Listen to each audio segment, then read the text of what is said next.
నాకు హిందీ రాదు కానీ నేను హిందీలో ఎలా రాస్తాను. నేను ఇక్కడ అంటే గుజరాత్ సర్వీస్ అంటే గుజరాత్లో చేస్తుంది. ఇక్కడ డైరెక్ట్గా హిందీలో డైరెక్ట్గా హిందీలో కావాలంటే హిందీలో ఏ లాంగ్వేజ్లో కావాలంటే ఆ లాంగ్వేజ్లో నేను కూడా డైరెక్ట్గా రాసేది. సో నేను గుజరాతీలో రాసి నాకు గుజరాతీ రాయాలని గుజరాతీలో రాసి అంటే ఇటువంటి ట్రాన్స్లేషన్ ఎగ్జాంపుల్ తెలుగు అనుకోండి, తెలుగులో వచ్చిన తెలుగులో రాసుకుంటుంది.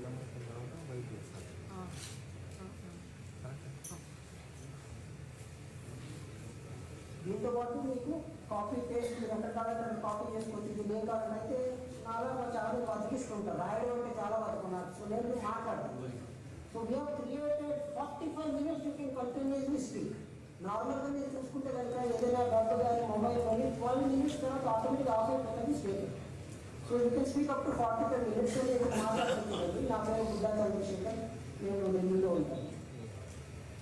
ఇది ఏం చేస్తుందంటే చూడండి, ఎంత మాట్లాడుతూ మొత్తం ఏది కావాలంటే పదార్థాలు ఎంత ఫాస్ట్గా ఫ్రీక్వెన్సీస్ క్యాప్చర్ చేస్తారంటే మొత్తం క్యాప్చర్ చేసి అది పక్కన మల్టిపుల్ వర్డ్స్ రావట్లేదు. ఎనీ లాంగ్వేజ్ దీనికి అర్థమైంది కదా. So any just go here and simply say Kannada, మీరు కన్నడలో మొత్తం బుక్ రండి. దీన్ని మీరు ఏం చేస్తారంటే సింపుల్గా డౌన్లోడ్ ట్రాన్స్లేషన్ డాక్యుమెంట్ అని మీరు ఇచ్చేసారంటే ఆ డాక్యుమెంట్ మొత్తం మీకు ఇక్కడ ట్రాన్స్లేటెడ్ వెర్షన్ ఉంది. కన్నడ పెట్టింది కాబట్టి కన్నడ అంటే ఇక్కడ ఏదైనా ఎడిటింగ్ చేస్తే ఇమేజ్తో పాటు ఇక మొత్తం అంటే మీరు దీనివల్ల లాభం ఏంటంటే మీకు ఆల్రెడీ మల్టీ ఉంటారనుకోండి, వాళ్ళందరూ కూడా సింపుల్గా మీరు ఎగ్జిట్ మెటీరియల్ అంతా దీనిలో వేసేసి ఒక రైతు అనువాదంలో చూపులో రెండో సైడ్లో ఆ మెటీరియల్ మీకు వేరే లాంగ్వేజ్లో ఫ్రీగా ఉంటుంది. ఇదంతా ఫ్రీ, మీకు కావాల్సినట్టు వాడు ఇది అయితే మీ దగ్గర ఆల్రెడీ రాసిన పుస్తకాలు చూపించవచ్చు కదా. ఆల్రెడీ రాసిన పుస్తకం ఏం చేస్తాం అనేది ఇక్కడ చూపిస్తాను. బట్ ఇది ఆల్రెడీ మీ దగ్గర ఒక పుస్తకం ఉందనుకుందో నేను ఒక శాంపిల్ డాక్యుమెంట్ తీసుకుని మీరు ఏదైనా డాక్యుమెంట్ ట్రాన్స్లేట్ చేయవచ్చు. నేను ప్రధానమంత్రి గారు పైగా ఒక మేక్ ఇన్ ఇండియా ఒక డాక్యుమెంట్ తయారు చేశాను జస్ట్ ఫర్ డెమాన్స్ట్రేషన్. ఇందులో మేక్ ఇన్ ఇండియా రాసి మీరు చూస్తే కొన్ని ఇమేజెస్ ఉన్నాయి మధ్యలో. అదేవిధంగా మీకు కింద చూస్తే ఒక table non white background. So that is the important. ఇక్కడ కొంచెం కొన్ని ఇమేజెస్, అదేవిధంగా మీకు central area text, one very interesting image in between. So this is the world's first tool which not only translates the text, it translates the image and it sticks back to the same location. So we are చూసిన తర్వాత so ఇప్పుడు దీనిలో ఇప్పుడు ఈ document నేను ఎందుకంటే ఒక 22 pages డాక్యుమెంట్కి నేను ట్రాన్స్లేట్ చేసి చూపిస్తాను మీకు. So all you need to do just go to అనువాదం website.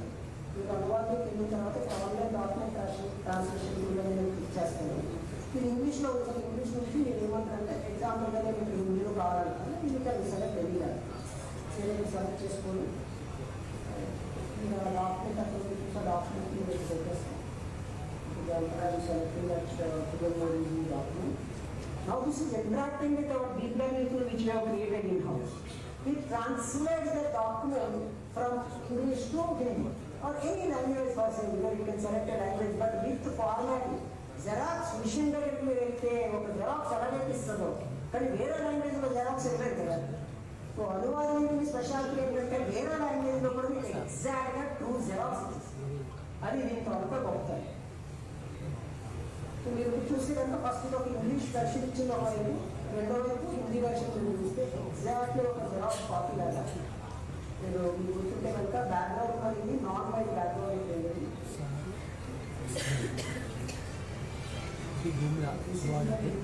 Application, but what Google don't have what we have as an Indian is this. ఒక ఇమేజ్ కూడా ట్రాన్స్లేట్ చేసి ఎగ్జాక్ట్ అదే లొకేషన్స్ లో తీసుకుంటుంది, అక్కడ ఎగ్జాక్ట్ గా స్కిప్ చేయగలరు. అది ఇందులో ఉండి ఓకే కొడతారు. So one small limitation what you putting on the online is only for 30 to 40 pages. మీ దగ్గర 100 pages ఇలా ఎక్కువ ఉంటే కనుక you need to send it to us so that we will do it. At the same time, you have a PowerPoint presentation with animations. That also you can translate. You have an Excel sheet. Excel sheet only information for where language instant translate చేసేది. అదేవిధంగా మీ దగ్గర ఒక PDF ఉందనుకోండి, దాన్ని కూడా మీరు upload చేసి translation చేస్తారు. So I think text translation, document translation మీకు అర్థమైంది కదా. Next I will take you to the next extraordinary thing what I created is called Bharat Audio Live Video Live Bharat View. ఒకసారి మీరు అనుకోండి example ఒక video ఇక్కడ ప్రధానమంత్రి గారి ఒక వీడియో ఉంది, ఒకసారి మీరు ఆన్ చేయండి.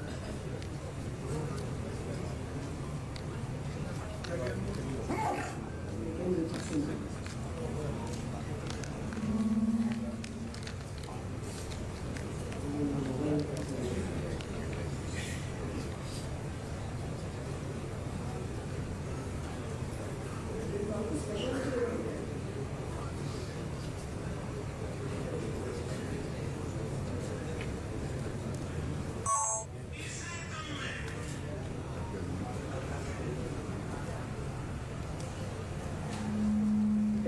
ప్రధానమంత్రి గారు మాట్లాడుతున్న చప్పటితో పాటు వినిపిస్తుంది.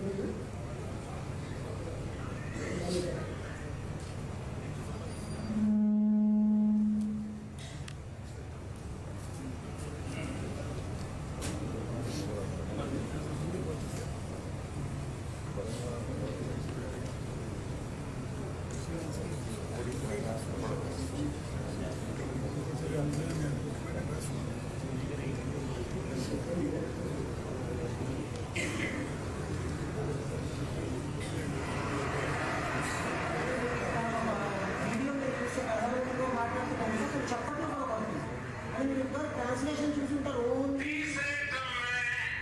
ఏంటంటే వాయిస్ వస్తుంది.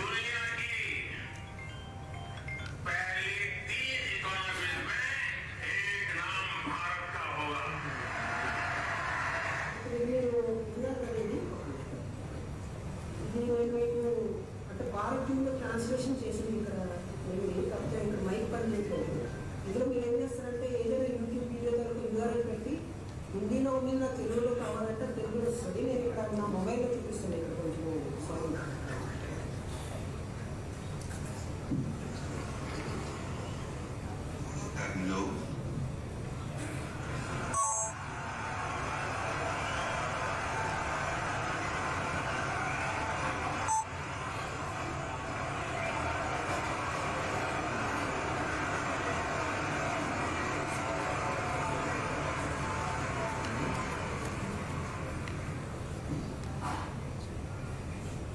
మూడో తరంలో ప్రపంచం మొదటి 3 ఎకనామిక్స్ లో ఒక పేరు భారతదేశానికి చెందినది.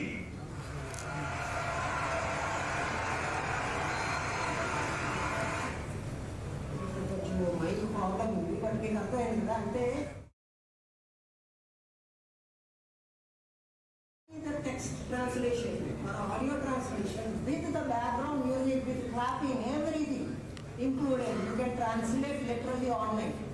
So that's a kind of advanced tool what we created. And we doubt out why we created this. Because lot of extraordinary knowledgeable videos are non-Telugu or non-Indian languages.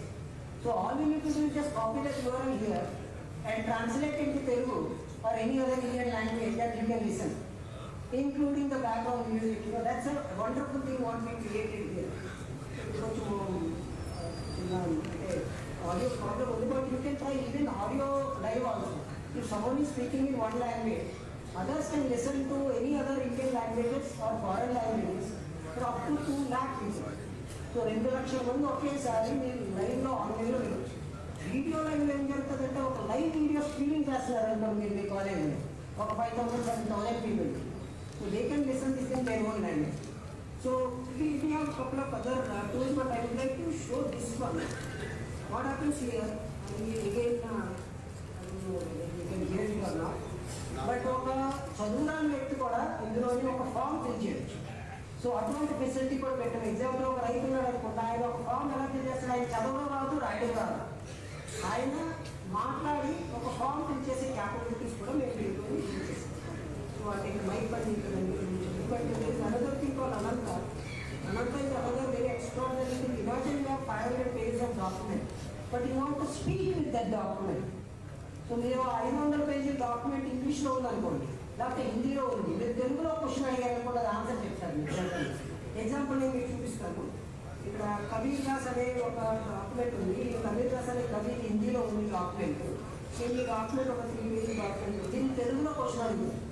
So అంటే మీరు ఏ భాషలో ఉన్నా ప్రపంచంలో మీరు మీ సొంత భాషలో మీరు క్వశ్చన్ అడిగి దాని గురించి ఆన్సర్ తెప్పించుకోవచ్చు తెలుగు. చూడండి, సో నేను ఇక్కడికి వెళ్ళి ఆటోమేటిక్గా క్వశ్చన్ అండ్ ఆన్సర్స్ క్రియేట్ అయిపోతే ఎగ్జాంపుల్గా మీరు ఇక్కడ తెలుగు పెట్టాలి.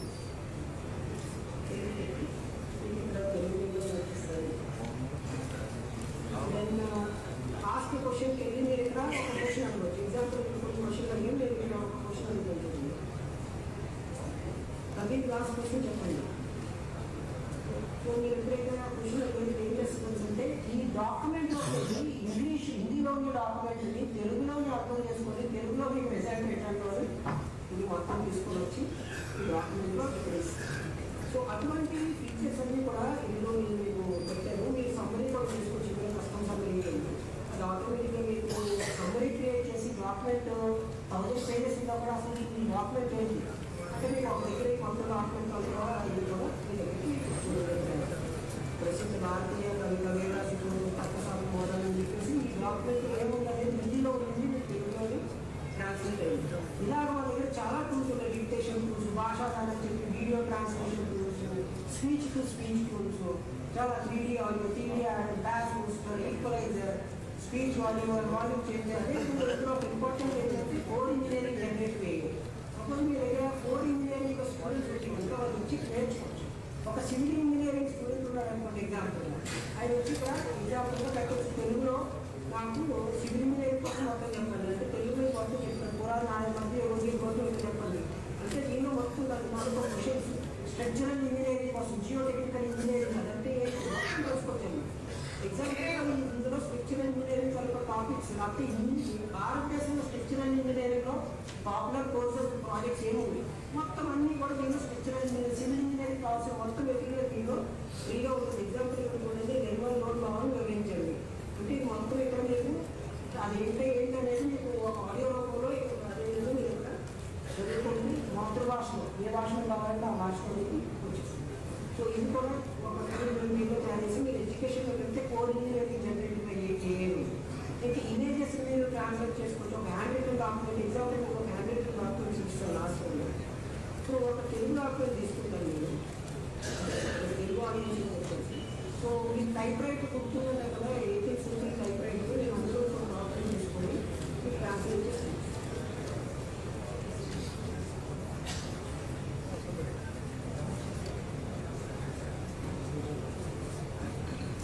ఇది మనకు నేషనల్ ఆర్కైవ్ ఇచ్చి డాక్యుమెంట్ ఇలా డాక్యుమెంట్ చూసేదానికి ఇది మీకు గుర్తుంటారు 18th century టైప్ రైట్ ఉండేది మన దగ్గర. ఆ టైప్ రైట్ తర్వాత డాక్యుమెంట్ ఇప్పుడు ఈ డాక్యుమెంట్ చూడండి సబ్జెక్ట్ చేసి మేము ఇన్ పెయింటింగ్ సొంత టెక్నాలజీ రాసాము. ఆ టెక్నాలజీ ఏమవుతుందంటే మొత్తం ఈ డాక్యుమెంట్ పరంగా అంటే ఎప్పుడో పాత డాక్యుమెంట్స్ మీ దగ్గర ఉన్నాయి కూడా 18th century డాక్యుమెంట్స్ కూడా మీకు ఇన్స్టెంట్గా ఈ విధంగా ట్రాన్స్లేట్ అయిపోయి ఏ లాంగ్వేజ్ కావాలనుకుంటే ఆ లాంగ్వేజ్ మీకు ఎందుకు సెలెక్ట్ చేసుకుంటే ఆ లాంగ్వేజ్లో కూడా అంటే హ్యాండ్ రిటన్ డాక్యుమెంట్స్ ఏవైతే ఉన్నాయో అవి కూడా దీంట్లో నుంచి అంటే మీ పాత రికార్డు ఏముంటే హ్యాండ్ రిటన్లో అవి కూడా మీరు దీనిలో తీసుకోవచ్చు. ఒక మరి లాస్ట్ చూపిస్తాను డివైస్ 23 సార్ ఏం అనదర్ క్రియేటెడ్ మీ దగ్గర ఏమైనా ఇమేజ్ ఉందనుకోండి ఆ ఇమేజ్ని కూడా మీరు తీసుకొని దాన్ని కూడా ఇన్స్టెంట్గా ట్రాన్స్లేట్ చేసేసుకోండి. ఎగ్జాంపుల్ మీరు ఒక ఇమేజ్ తీసుకొని అంటే స్టేటింగ్ మనం శాంపుల్ ఇమేజ్ ఏమి నేను ప్రధానమంత్రి గారికి ఒక ఇమేజ్ తీసుకున్నాను. ఇమేజ్ తీసుకుని అంటే ఇంగ్లీష్లో ఉంది హిందీలో మార్చండి.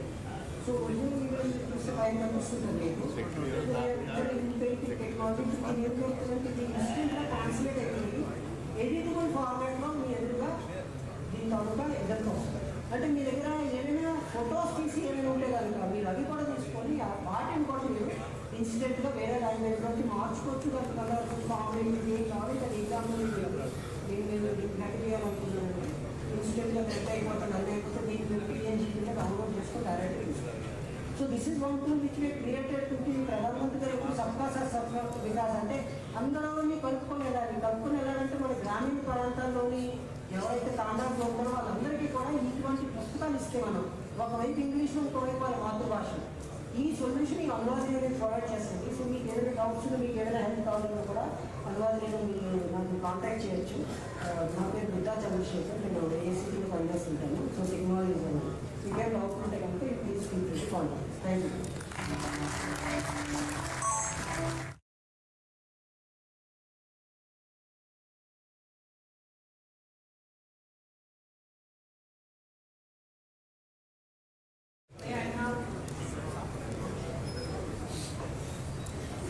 So may I now request Dr. Ramesh Unnikrishnan Garu, Advisor AICTE, to address the gathering on Economic Bank of Credit (NCRF) and the approval process 2024 and 25. Sir, please.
Welcome to Australia University's process presentation of stakeholders of the approval process handbook. So let us apologize for the small technical glitches that are totally unavoidable and not in our hands. And we know all of you are present here to know what are the major changes in approval process 24 to 27 and what are its salient features. But such a crowd we won't get if we call the stakeholders for some other purpose. Stakeholders will assemble only when we speak something about approval process handbook. So that's why the competent authority has decided like some of the main activities which were also a foundation while building the approval process handbook 24-27 also to be highlighted here. Because these are the basis through which some of the major changes of the approval process handbook had been effected. So just the other 3 presentations, that is one regarding NCR and PMKVY and ABC, altogether put, it may not take more than 5 minutes, then we'll directly go on to approval process because then only you could connect it why these changes are being made.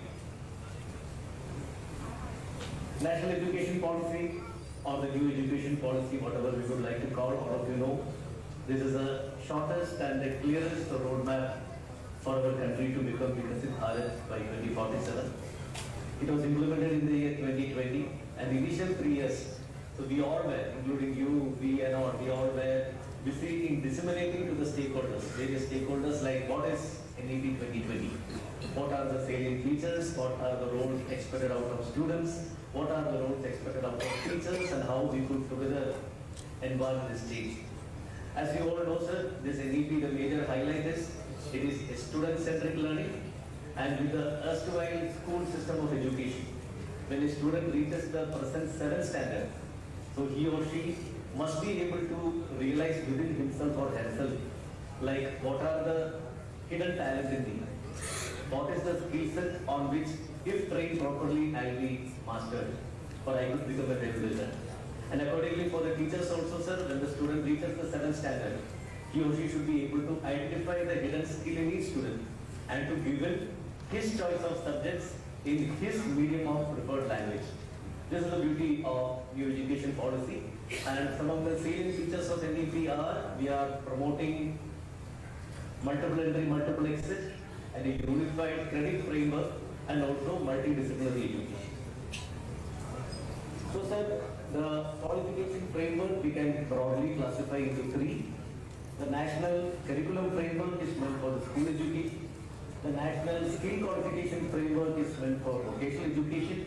And national higher education qualification framework is meant for the higher education, including technical education. So, see, this is proposed like maybe after a few years. Instead of I am an 8th standard student, I am a 10th standard, I am a 12th, I am a degree holder, I am a postgraduate. So our all qualifications or our all degrees that we are earning will be named as levels what we cross. For example, if I complete 5th class, 5th standard, then I will be known as a candidate with level 1. And 8th class, when I reach the present 8th standard, then I will be known as a guy having credit level 2. Then every year, the credit is enhanced based on 0.5. And secondary, senior secondary school levels, it will be, that is 9th standard, it will be level 2.5, 10th will be level 3, 11th will be level 3.5, 12th will be level 4. This is what the present people who are sitting here, we are getting the students. That we all are higher education institutions and we will be getting a student at level 4. Then undergraduate 4.5, 5.5 and 6. When somebody is completing the 4-year degree, he or she will be awarded at level 6. When postgraduate, again it's for 2 years, and somebody completes post-graduation, it will be level 7, and PhD will be level 8. And total credits, it is 1,200 hours of learning per year. 40 credits, on an average 40 to 44 is per. For NCR calculation, the total total learning hours, it is 30 hours of learning is treated as 1 credit. And additional programs, subjects, projects have to be taken. All these things can be considered for the calculation of the credit.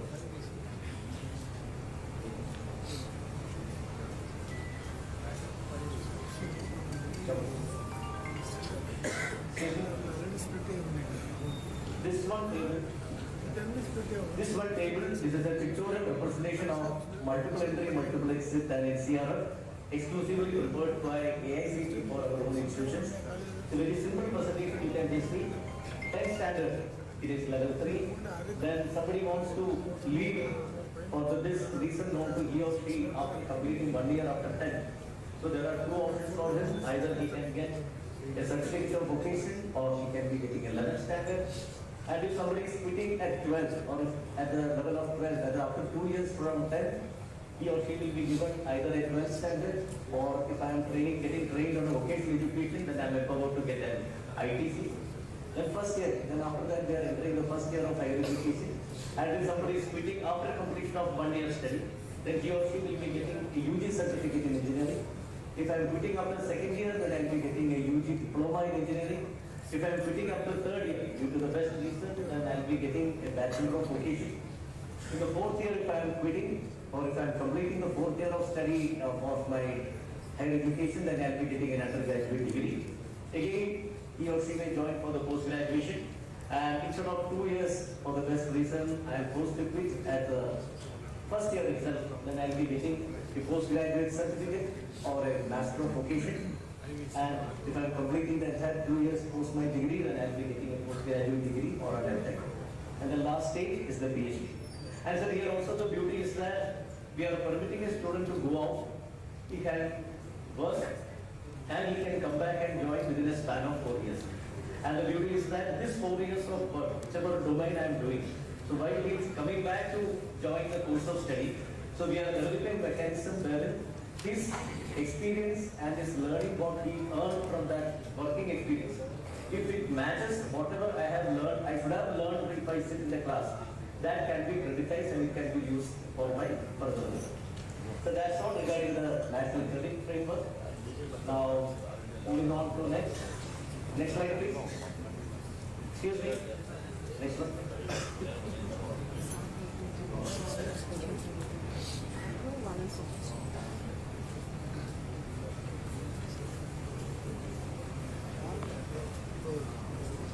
Pradhan Mantri Kaushal Vikas Yojana 4. So AICTE was fortunate enough to host the PMKVY 1, 2 and 3. And through this scheme, we have trained a lot of students and they all are deployed or they are entrepreneurs as of now. So recently, government has announced the PMKVY 4. And I will just go through the salient features which are useful for other institutions to run this course successfully. PMKVY 4, the period, the assessment period is 2022 to 26. It has got two parts. Number one is short-term training and number two is recognition of prior learning. So here the beauty is that we can use our own students. If our own students of engineering or diploma or whatever studying in our institution, if they want to get additional skill, then we can make use of this PMKVY 4. So the targeted benefit is for STT, it is age group between 15 to 45. And for RPL, it is 15 to 59. The method of training, obviously, it is full-time training. Training duration, it is 200 to 600 hours for STP and 30 to 132 hours for RPL. Training institutions, all our AICTE approved institutions are permitted to run this show. And NSQF level of training, so the students will be getting a level of 3 to 7 if they have to go to the school. Post training, it can be self or wage employment, apprenticeship. So skill hub, so as earlier as Honorable Vice Chairman Sir has told, earlier the AICTE used to grant to scrutinize your application and grant approval. From this year onwards, you are free to use our own facilities. Whatever facility you have given for AICTE, for running AICTE courses, you can make use of it for running the PMKVY courses through. And those centers will be known as skill hubs. Availability of adequate classroom for theory and laboratory, then Aadhaar-enabled biometric attendance system. The trainer, our own teachers who are deployed in our AICTE approved courses will be used for training this PMKVY. Then these are the steps that we need to follow. First, show interest to provide this PMKVY 4 through registering your institution in the link. Then target allocation, whom you want to train. Then training provider ID, you have to create your own ID. Then training center ID creation. Then trainer registration of the Skill India portal. Then batch creation of the training center. Then candidates registration where eKYC is mandatory. Accepting a candidate's request for training, it's not like we are forcefully allowing the students. You have to get a request from the students like he or she would like to get trained. Then final acceptance by the candidate to enroll in a batch. Enrollment of candidates and final submission of a batch to the technical council. Monitoring of attendance. Assessment and certification of candidates. Update the bank details. Initiate transfers of SID and the fund disbursement. Here also, sir, per student, the fund that is earmarked is rupees 10,000. So we request all our AICTE approved institutions kindly make use of this opportunity and ensure like you also take part in this nation building activity. Next one, please. There's one more on ABC, which I directly move on to approval process.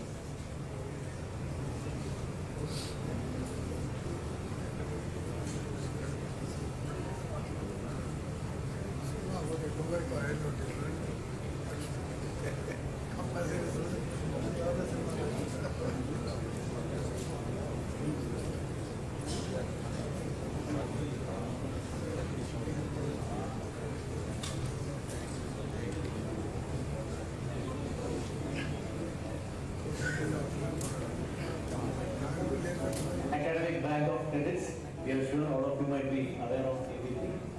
So presently, sir, this is the statistics that we are having on ABC. We have 2.97 crores of IDs that have been created as of date. 1,693 number of universities and higher education institutions have already registered. 462 are the total number of IDs that have been uploaded the data. Then 14.88 lakhs of unique student credits have been already added, and and 20.39 lakhs are the total number of academic records with service data that are mapped within the ABCI. So these are the steps that we need to follow for the student. Be part of the academic bank of credit, log into the DigiLocker, then search for the education whichever level or whatever course I am doing, create an ABC ID, then accumulate the credits. Then the credits gets deposited. First I am enrolling onto an institution where I have undergone some course for some period of time. So whatever credits I am earning, that is accumulated. Then it's just like the transfer of credit is just like a piggy bank that the students used to have with their yearly. All these credits being deposited in that, and when we opt for my next level of learning in another institution, so whatever the credits I have earned, that I can use and I can redeem. So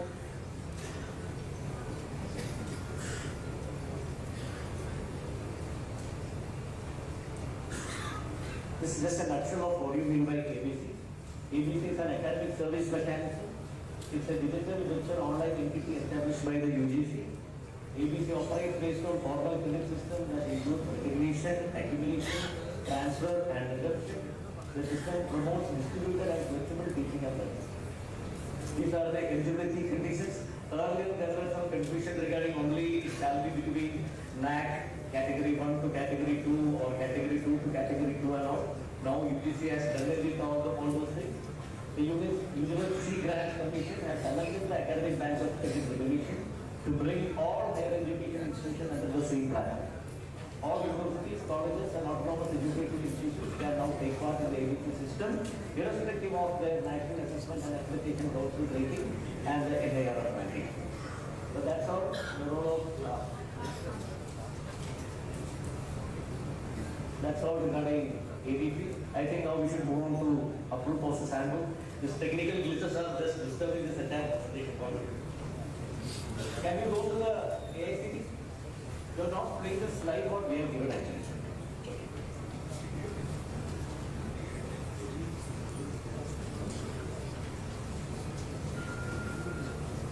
Sorry. So now moving on to the regional workshop for stakeholders on the approval process. As you all know, this year, this is as an officer of AICTE, this is my 11th approval process that I'm handling.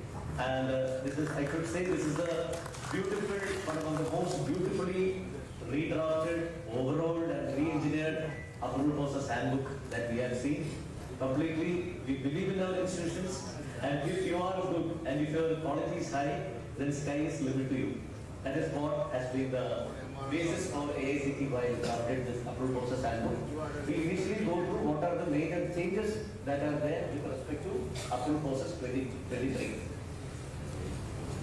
Major highlights: grant of approval for multiple years. Already my servants would have told it. That is, we have categorized some institutions as well-performing institutions. That is, if you have sufficient number of courses accredited by NBA, or if you have a NAC, or if you are figured in NIR or US ranking, or if your admissions have been 80% and above consecutively for the past. So these are few among the guidelines or myths that says that your institution is a well-performing institution. If you fall under a well-performing institution category, then you are free to take approval for a period of 3 years. Then UG programs in management and computer applications, as you know, there are 3 different types of nomenclatures that are spread among the undergraduate programs in management and computer application. They are BBA, BMS and BCA.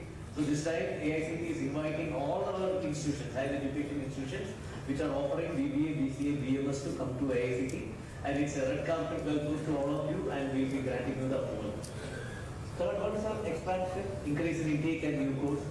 You know, on January 29, 2015, AICTE has come up with a regulation stating like all our institutions, you have to acquire NB accreditation for the eligible courses by 2022.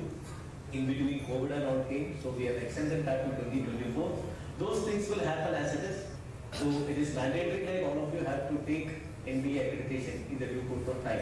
But due to the one activity towards achieving the GR, which is agreed by our Honorable Prime Minister, and we believe in our approvals. So correlating these two, AICTE this time is removing the upper cap of intake, which was permitted to your college up to last year. Now, you are free to increase your intake based on the infrastructure that is readily available and also the faculty positions filled. This will be physically verified. So if you have these two things in position, then you can ask for the intake and we will be freely giving you. Then professional, that is degree and diploma programs for the working professional. This also we had announced during the back end of approval process 2023. 400 plus institutions have come forward and for them it has been granted. But it is learned like since it happened in the back end of the previous academic year. So many institutions could not really enroll the students for that. So we have prepared a detailed guideline for the working professionals and this time we are offering it for all the 3 levels. That is if you are a diploma institute or if you are a degree institute or if you are a postgraduate institute, so you can enroll students for the working professionals. Then a new program, new level, that is even for our existing AICTE approved institutions, that is those colleges which are offering UG, PG diploma in engineering and technology, hotel management, planning, applied arts, craft and design, or they were offering MBA or MCA, even you can start this BBA, BCA, BMS course. Okay, that is up to last year, AICTE again had a policy like one institution can house only one university courses. Now based on all these developments, we also got the clearance from UGC, like a single institute can house courses offered by multiple universities. Again, off-campus provision as it was being cleared by Honorable Vice Chairman sir, because we were getting a lot of requests from various institutions like their land is done with, the built-up area is done with and they can't expand further. So for them, we are opening another avenue in the terms of off-campus. This will be within the jurisdiction of the affiliating university. Like you can start another entity of your own with the same name and style and whichever courses you want to start. Again, this will be subject to a physical verification on whether you have set up the minimum infrastructure administrative facility in the wherever off-campus that you are proposing. So different categories of off-campus that are brief will be components like the merger of institutions. Up to last year, the merger of institutions were permitted to merger of 2 institutions between the same trust. So this time we are a little bit modified. If 2 institutions owned by 2 different trusts of society want to merge, if the prevailing law permits, then AICTE don't have any issue. And if the prevailing law permits, then 2 institutions owned by 2 different trusts of society, AICTE has no objection in them getting merged to a single institution. Then integrated master's degree program. So here there is a small ambiguity, like what we have proposed is a 4-year integrated master's degree program for management as well as computer applications.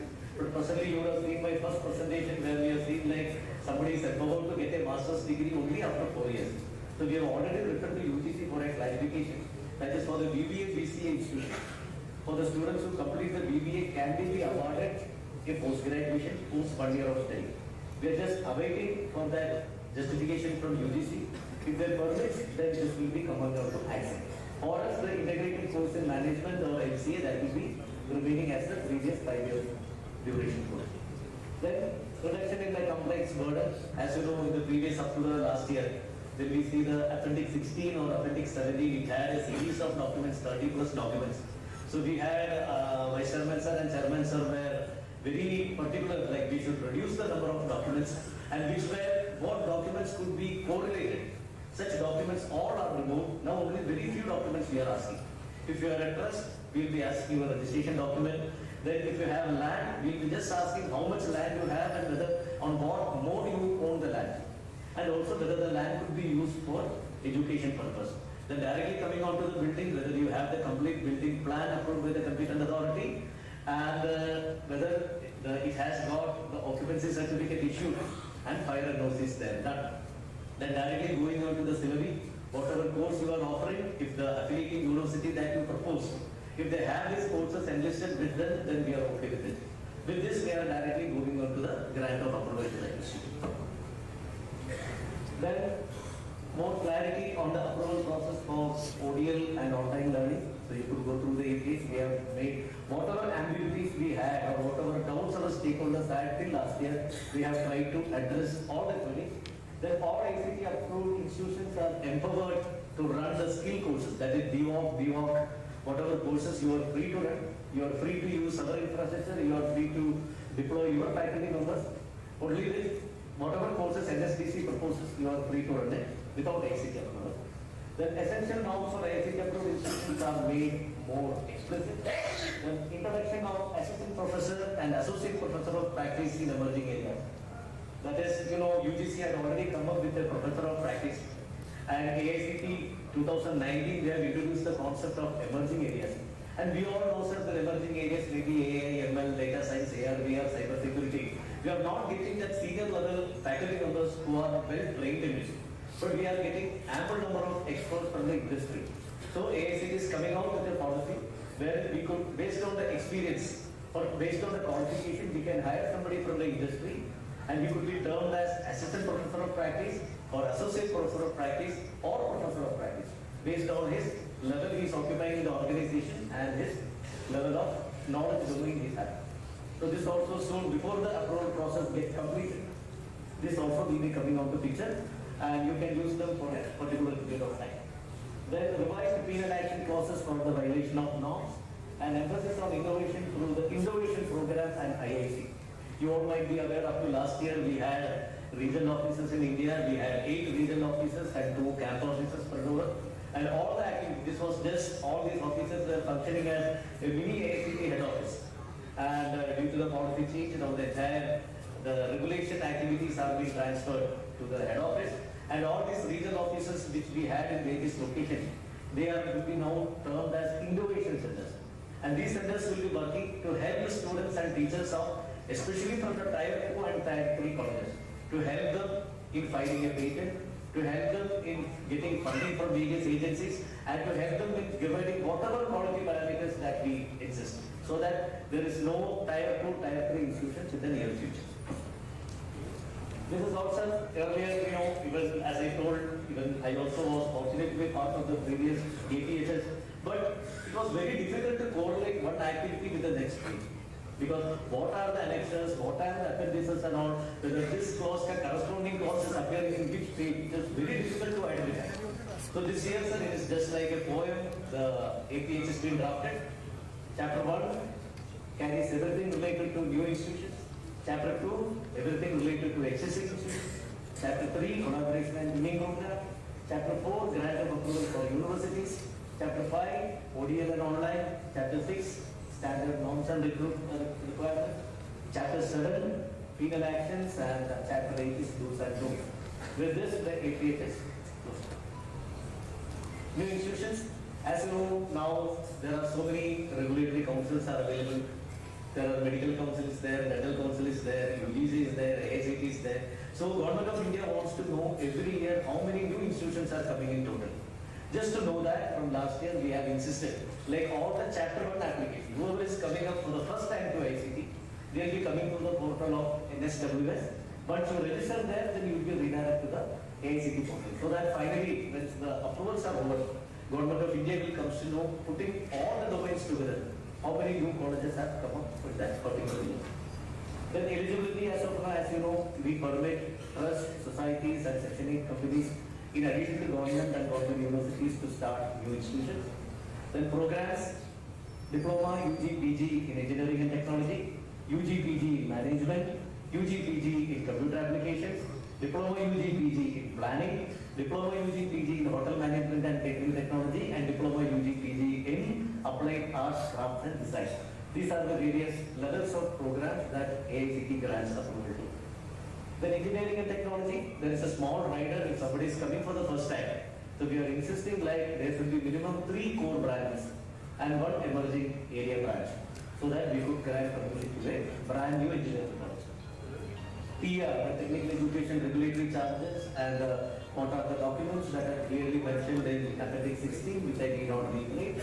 Then the procedure also the same. Once you submit the application and it is submitted, initially we will be having a scrutiny. Scrutiny comprises of 3 members, one legal expert, one academic expert, and one civil engineer or an architect. They will be going through, I just brief what are the documents that we will be checking. If one or two documents you miss or it's not in the format that we mentioned, then you will be given another chance in the name of a re-scrutiny, where you need to show only those documents that you missed to show.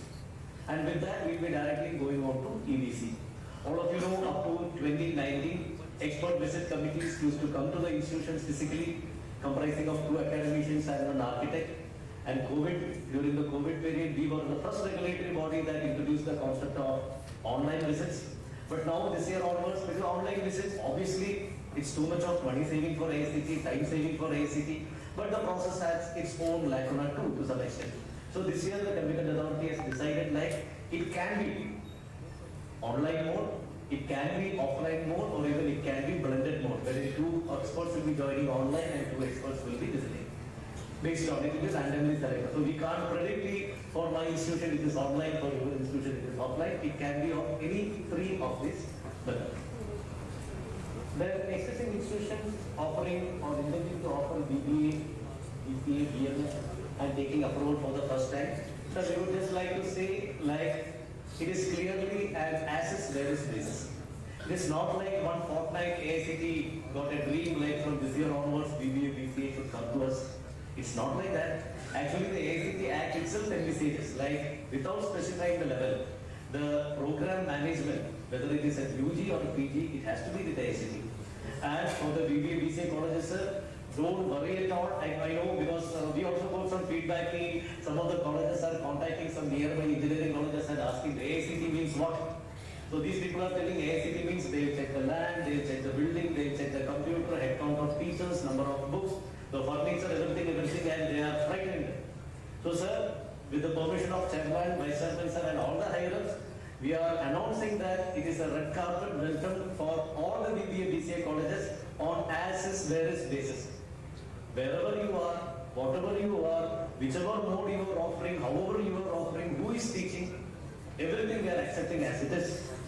And we want, and your students are getting a level of technical education too in their BBA course. Because when they go abroad or when they go for a deployment, their BBA certificate or BCA certificate henceforth will be categorized under technical education. So there is no confusion at all. Don't worry about whether you will be having a hardcore EBC and all, nothing doing. This year we just want to onboard all of you. All the colleges are just submit whatever data you are having and AICTE will be checking whether you were running this course up to last year and whether the affiliating university has given you affiliation or not. If the affiliating university has given you permission, then we are taking you as it is. There is no technical, there is no security deposit, nothing we are covering. Just 20,000 rupees TR charge for an intake up to 60. If you want 120, it is 40,000. If you want 190, it is 60% that. And then just by paying these peanuts, your institution is getting the tag of a technical education institution and you are open to all the funding schemes from AICTE. And with 20,000, you could grab lakhs of rupees for upholding your students and upskilling your teachers, and also the college getting upgraded as a technical institution. So we appeal to all of you and request all of you, like if you know some of your colleagues running BBA, BC institutions who could not come today also, kindly tell them to just submit the application and that's it. We will be only checking your university affiliation and whatever intake they are having, we are just will be also giving you a letter, which is titled the letter of approval. Because first time approval, AICTE approval is always titled the letter of approval. Next year onwards it will be extension of approval. So, but it's not like this will continue lifelong. Because now, sir, we just want to onboard all of you. Then as sir already told, we'll be having a series of meetings, different parts of the country with the BBA, BCA colleges. And in the years to come, maybe after 3 years or 4 years, we'll come up with a common norm so that none of you is completely affected. So this is a promise from AICTE. So once again requesting all of you to come to AICTE if you intend to offer BBA, BCA. Then these are the benefits which I already told. It's already written. You can add other AICTE programs in the subsequent year. Then the various schemes of Ministry of Education and AICTE you are empowered to. And also, sir, for the BBA institutions, one good news we want to say. AICTE had a tie-up with the IGNOU, Indira Gandhi National Open University, and their entire 59 courses in management that AICTE has adopted as a part of our model curriculum, and now the uploading process is going on. Maybe out of 59 books, 51 books are already uploaded on the eCoom portal. And eCoom portal, all of you are aware, we are offering all the textbooks to the students and teachers, absolute free of cost. And that too in the preferred language of your choice. Thanks to Budaji and his team, they are translating all the books onto all the. Presently, we are going ahead with the 13 languages, and soon we'll be coming with the 10 remaining all languages.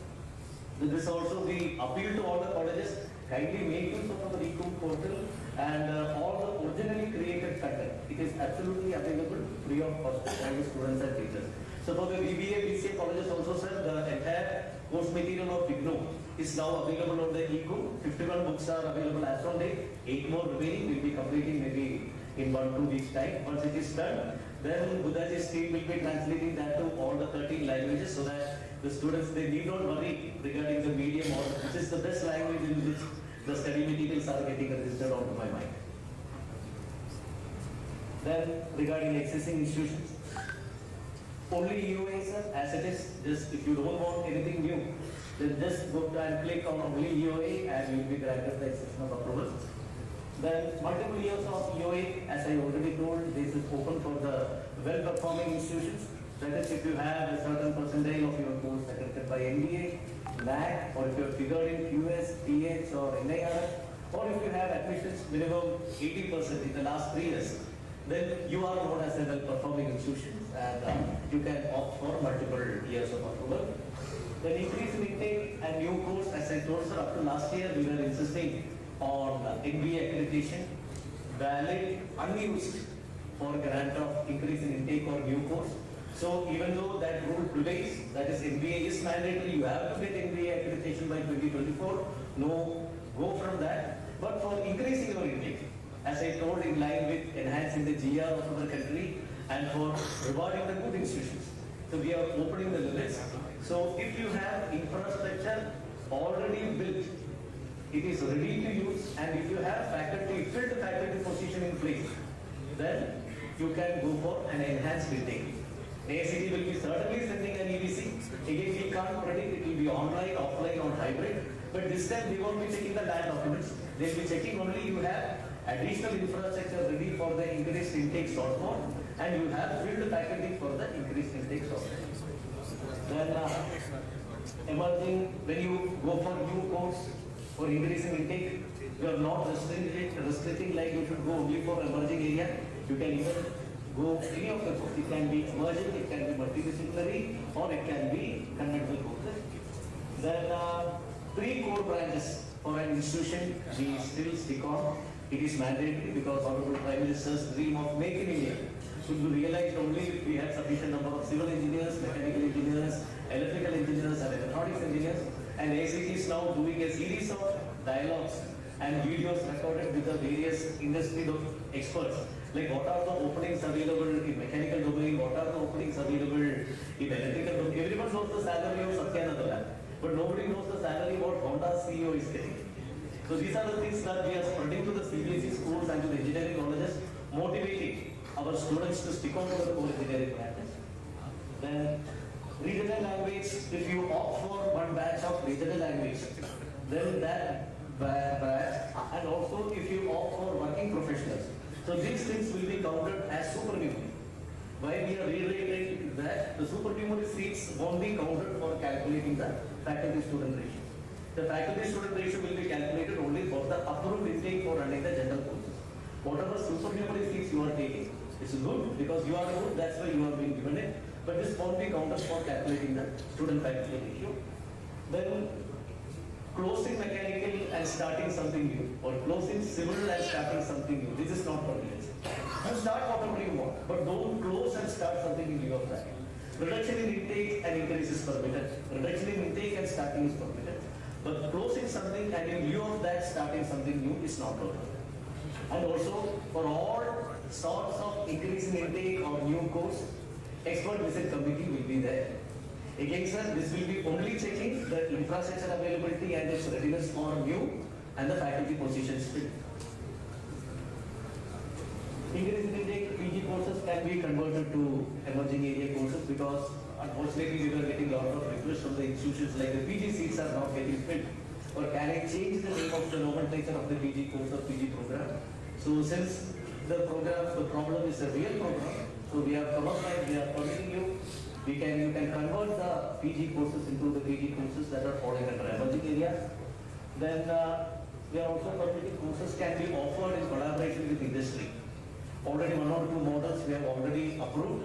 So we appeal to all our institutions. You can also work on various models in which 1 semester or 2 semesters the student could spend in one industry. And whatever they are learning experience over there, that could be creditized, subject to the permission from the university. AICTE don't have it. Then for working professionals, again we are insisting like somebody don't have any students and you can just start working professional scheme. So 80% enrollment is mandatory for the last 3 years. And aspirational districts and as per NITI Aayog and JNK or any other it has been. Then eligibility is working professionals with 1 year experience. Qualification same as the candidates for lateral. There is no dilution, no addition for the curriculum attendance, anything for the students. So enrolled for a working professional compared to a normal student. It is up to the faculty members and the management to decide how they are offering the classes to the students. So there is no dilution for whatever the university envisages regarding the attendance or the exam. And existing faculty and existing infrastructure could be utilized if you intend to run working professional BTech. Now, different category, new program, new level, I already told. Off campus, it is almost in line with what you call as an off campus for UGC. But here the thing is that we are broadly classifying the off campuses into 3 categories. If you are between 2 to 5 kilometers, then you will be a category 1 off campus. If you are between 5 to 75 kilometers, then you will be an off campus category 2. And if you are beyond 75 kilometers, then you will be a category 3. And here for category 1, sharing of facilities permitted. For category 2, faculty movement is permitted but not intraday movement. Today morning you have to be here, afternoon you have to be there, that's not possible. Today you can be here, day after tomorrow you can be there and permitted. But student movement is not at all permitted. If you are in a category 3, then no student movement or faculty movement is permitted, but common facility like maybe the auditorium and all the students could be shared. Here the highlight is that with the same name you can have 2 institutions. Earlier we never permitted an institution to start another unit with the same name. Here the thing that your brand name you could use for starting a multiple unit. The integrated courses I already told, we are proposing something called 4-year integrated course in management and computer application. We have already passed it out to UGC for their comments. If UGC permits it, or if UGC say like it is falling into the ambit of the NCRF and all we could map, then we will be coming up with a new model that is a 4-year integrated course in management and computer application. Then other categories, as I told, continuation of NRI, then adding and continuing of PIO, foreign nationals and all, then merger of institutions under same and different trust, conversion of diploma into degree and degree to diploma, conversion of women-only engineering to co-ed and again reverting back, then extension of approval for existing institution after a break, that is a break in EUA, and sir, one new thing that we brought in this year, it's called hibernation. Hibernation means due to some reasons known to you, next 2 years you don't want to take approval from AICTE. You can seek our permission and after 2 years you can come back. It won't be treated as a break in EUA case.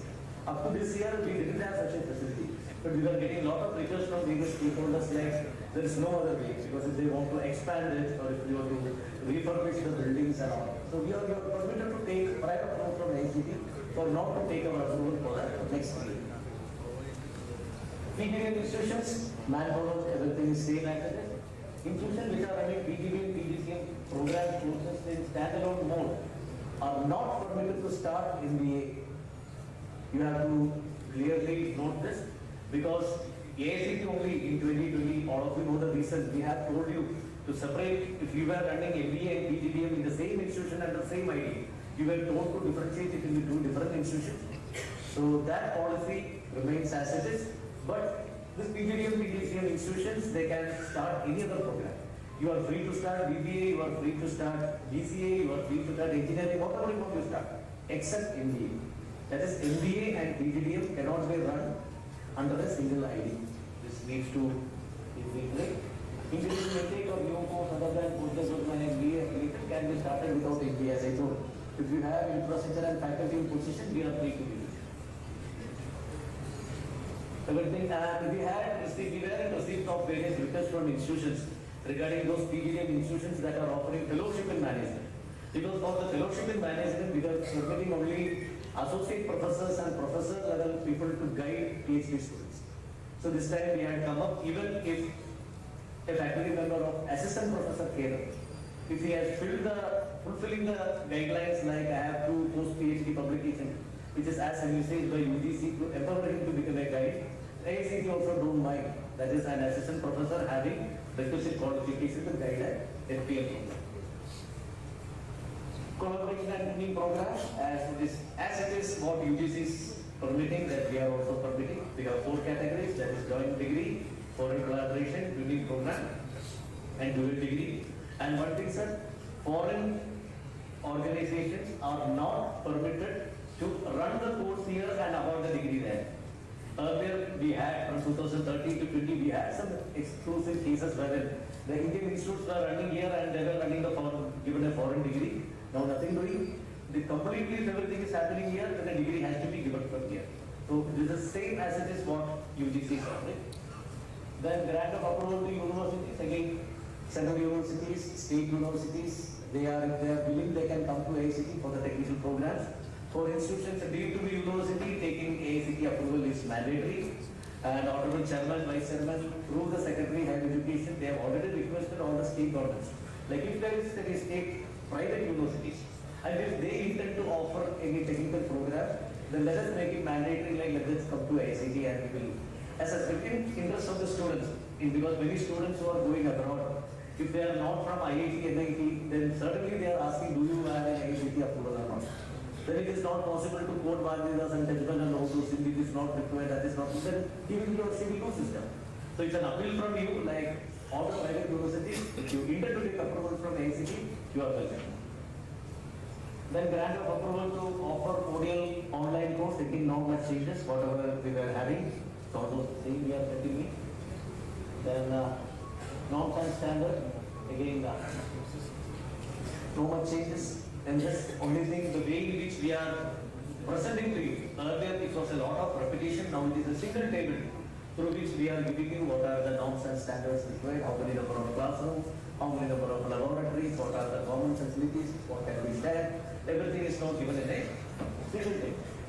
Also the essential and desirable requirements also we have, based on the reality, we have recalculated as for you. Then penal action, again the same, the most minimum punishment what AICTE used to grant is the suspension of NRIC, and the highest punishment is the withdrawal of approval for an institution. You know, if a withdrawal of approval is given, then your entire students will be transferred to the nearby institution, and you are given a compulsory break for 2 years. After 2 years, you are empowered to come as a new institution. Everything what is mentioned in Appendix 16, we will be rechecking and we will be coming. So does not, the colleges, it's just a small sweet warning to all the colleges, and many colleges are under the impression like self-disclosure, we can do anything. It's not self-disclosure, it's not like AICTE could be fooled by just showing any notarized affidavit and everything we are having is having. But we always have the power, and whenever we feel like something is going wrong, we have the complete power to visit you physically and to ascertain the things. So that's all from regarding it. And conclusion, as per AICTE's new handbook, a streamlined approval process has been created with less complexity. For the very first time, the draft of the approval process handbook was put in the public domain. It never happened. Earlier, sir, in AICTE, even the only approval bureau people used to know what are the changes that is going to happen in the approval process of next year. This was the first time in the history, like AICTE, much before publishing. The APH was put on the public domain. We received more than 3,000 queries. Majority of the suggestions, which we felt which are good to uphold the overall quality of technical education, has been incorporated. Thank you for the warm love that we are having. And as sir told, no need to come to AICTE for any approval related queries. Rather, we will come to you. Every day we will be having dedicated sessions. One of the officer, responsible officer from AICTE will be available online to you. Whatever query you have with respect to portal, whatever query you have with respect to approvals, we are there to guide you. And let us hope like April 10th, without any appeal, we will be completing the entire approval process. Requesting cooperation from all of you. Thank you so much. So sir, we are here. So if you have, I think almost all the major changes we have explained.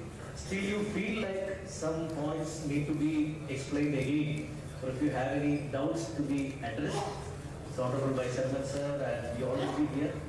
You can ask. And only sir, as sir told, don't ask any specific question that has relevance only to your issue. That we can talk in personal and we'll guide you.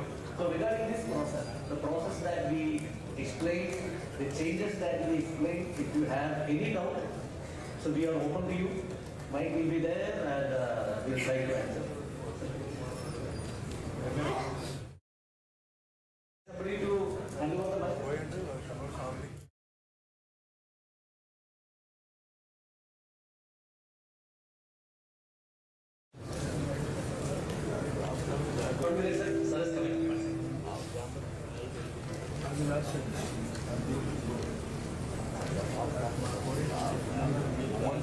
The South Central region, I have been region officer here for 2 years. This is one of the region that made use of all the opportunities that AICTE put forth through the approval process. Thank you so much for the support. We still request all of you guys, whatever doubts you have, and make use of it and ensure like you are getting the maximum support from the AICTE. And also regarding the QIT PG certificate program, kindly spread the message to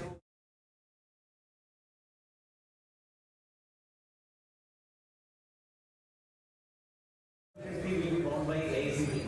50 faculty members per batch. Initially started with only the 21 IITs. So kindly make use of the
process. May I now request Professor Lakshmi Narayana, Registrar, Osmania University, to brief about the Osmania University. Sir, please.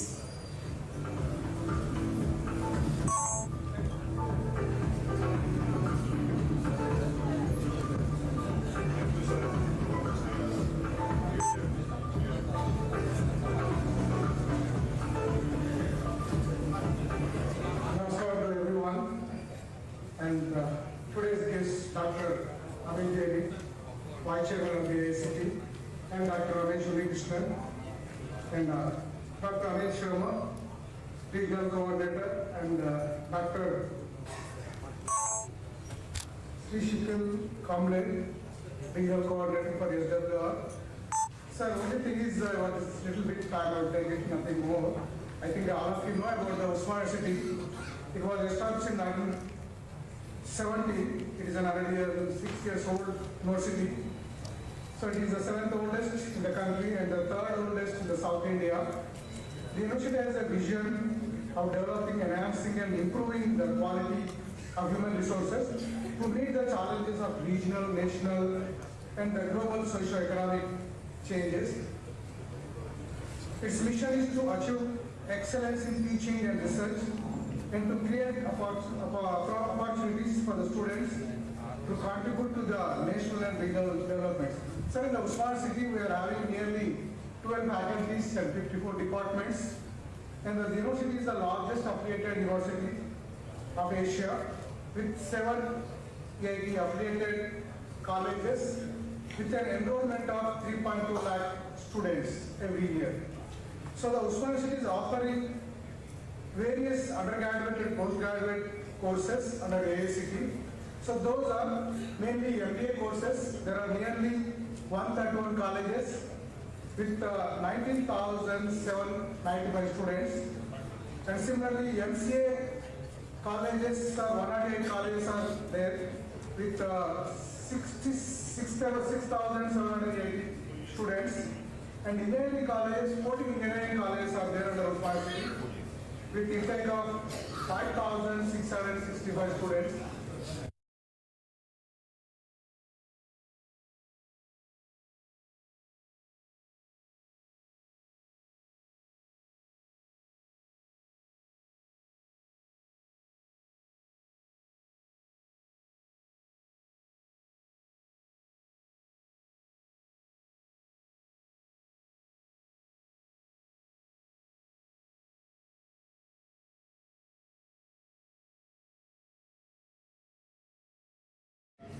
But we would like to bring to your kind notice that there has been a lot of confusion due to the recent guidelines being issued by the AICTE regarding the running of undergraduate courses like BBA and BCA. And on behalf of Usman University, I request that all the stakeholders take this opportunity to clarify the issues with the authorities of the AICTE who are present over here. I am requesting all the Usmania Affiliated Engineering Colleges, please cooperate with the AICTE. You can have your doubts, they will clarify you. I think Dr. Ramesh Unnikrishnan explained very well, really sir, we are very much happy and he gave all the information, and our secretaries and some of the coordinators and chairman of the Affiliated College from the Telangana state, and I think the majority of the Andhra Affiliated Colleges also they are here. So mainly they are having some doubts. Those doubts, our honorable vice chairman, there is some Abhay Jerisab is going to explain to you, and as well as our advisor Ramesh Unnikrishnan also is there. And mainly another continuous issue of the performance of off-campus. I think majority of the college correspondents are having some doubts. Please feel free to ask the doubts and the clarifications. They are ready to give you. If any is there, the government also is ready to accept this, and also we are informing to the government of Telangana and the AICTE and the UGC, and the Usman University is always for you, and we need your cooperation and your support for running successfully all these courses. With these few words, I thank you. Thank you very much for attending this course. Thank you, sir, for giving an opportunity to me. Thank you.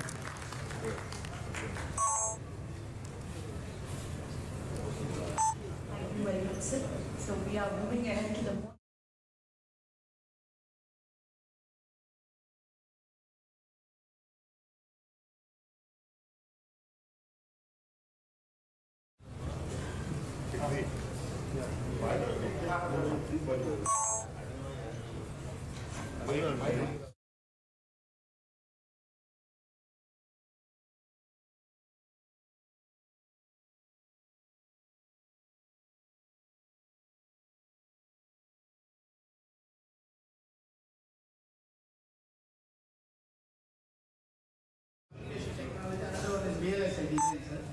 In EOA, you have mentioned that this course is valid only for 1 year. No. Sir? No, it is not for, it will continue. Will it be continued, sir? It will continue. Thank you so much, sir.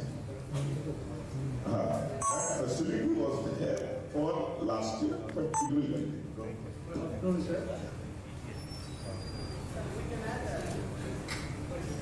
Yes. Yes, yes, yes, yes. Sir, I am from Memorial Institute of Management, Ibrahimpadnam. We are eligible as per the process handbook for working professional course. Okay. But when we need a working professional, this is accepting as yes, sir. But we might go for the courses, it is not showing, sir, not appearing in the courses. There are 100 different courses in the working professional, but for MBA, only separate discipline is noted, but in general it is not appearing, sir. Am I clear, sir? No, not clear. I haven't understood your question. For working professionals, MBA, MBA. Yeah, it will appear. Don't worry. It will be till last year only engineering courses were there. This year as we are going to allow everyone, it will appear. it will. Thank you, sir. Yeah.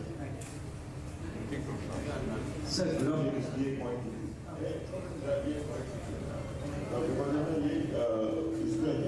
हमारे portal में आना चाहिए। So good afternoon, sir. Already we opted for extension of approval, increase in intake and addition of new courses and the data of now if we have an area of only going for UAA, is it possible, sir? I didn't get you. You have already applied. No. In the beginning, we need to give few options.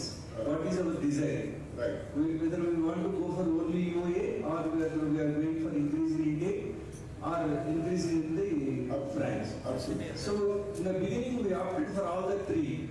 Accordingly, the portal is available today with much of the data required.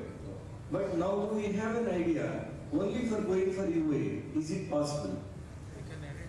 It should be possible, but now as you have opted, you have to change that. Right? Sir, yes, sir. So just they have to submit an application. Sir? No. They have not submitted an application. Yes, sir, if I understand, you opted for the category for adding many things, and now you don't want to submit that application, you want to go back and submit only for UI, right? Yes, sir. So just you cite your PID and this year application ID, and you send a mail to us, like this should be reverted back as a fresh application. Okay, sir. So then we can apply only for UI. Yes. Thanks. Sir, good afternoon, sir. I am Dr. Sai Manohar from Satya Sai Institute of Higher Learning, Puttaparthi, sir. So my question is, in the academic process handbook, in the page number 25, you are given change of location anytime around. But AICTE portal opens till Jan 31st. How to go about it, sir? Suppose we wanted to do the change of location. Yes. So now moving forward, because it's going to be 3 years completely processed, more or less the AICTE portal will be available around Okay. Yes, sir. One more question, sir.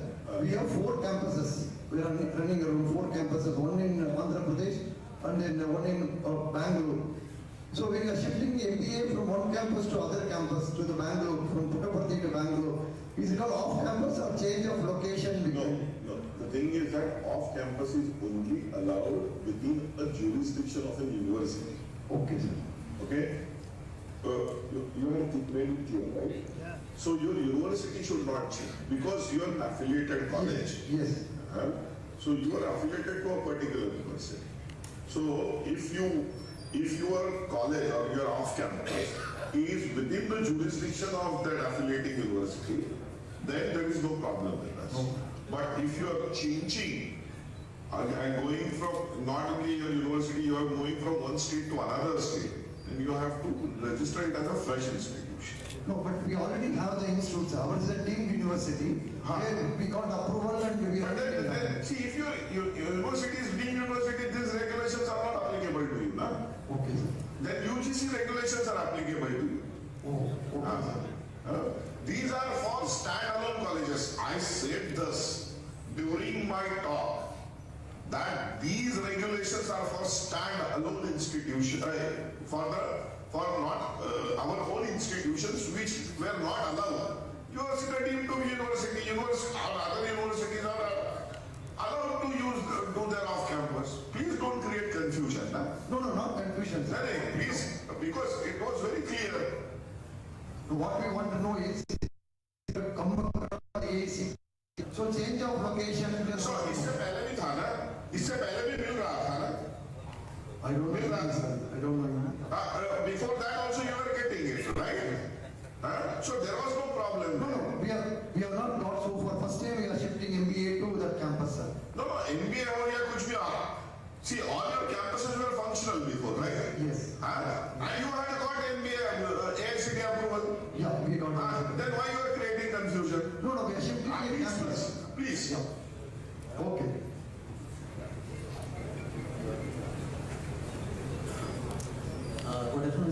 my name is Dr. Satish Alavani, Director General of Integral Institute of Advanced Management, Visakhapatnam. I have two questions. One is, can a stand-alone autonomous PGDM institution, which is currently offering PGDM approved by AICTE, offer BMS or BBA or BCA as well? If yes, who will be the degree awarding? Yes, yes, the answer is yes. If the PGDM institution, stand-alone PGDM institution is there, they can offer BBA, BCA courses in affiliation to some university. Okay, fine. Okay? One. But PGDM institutions will not, please understand, will not be allowed to offer MBA and vice versa. Fine. Okay? So if you have an MBA, you will not run PGDM. If you have PGDM, you will not be allowed to run MBA. But apart from that, you will be allowed to run BBA, BCA courses, but that has to be the affiliation with some university. Fine. Am I clear? Absolutely.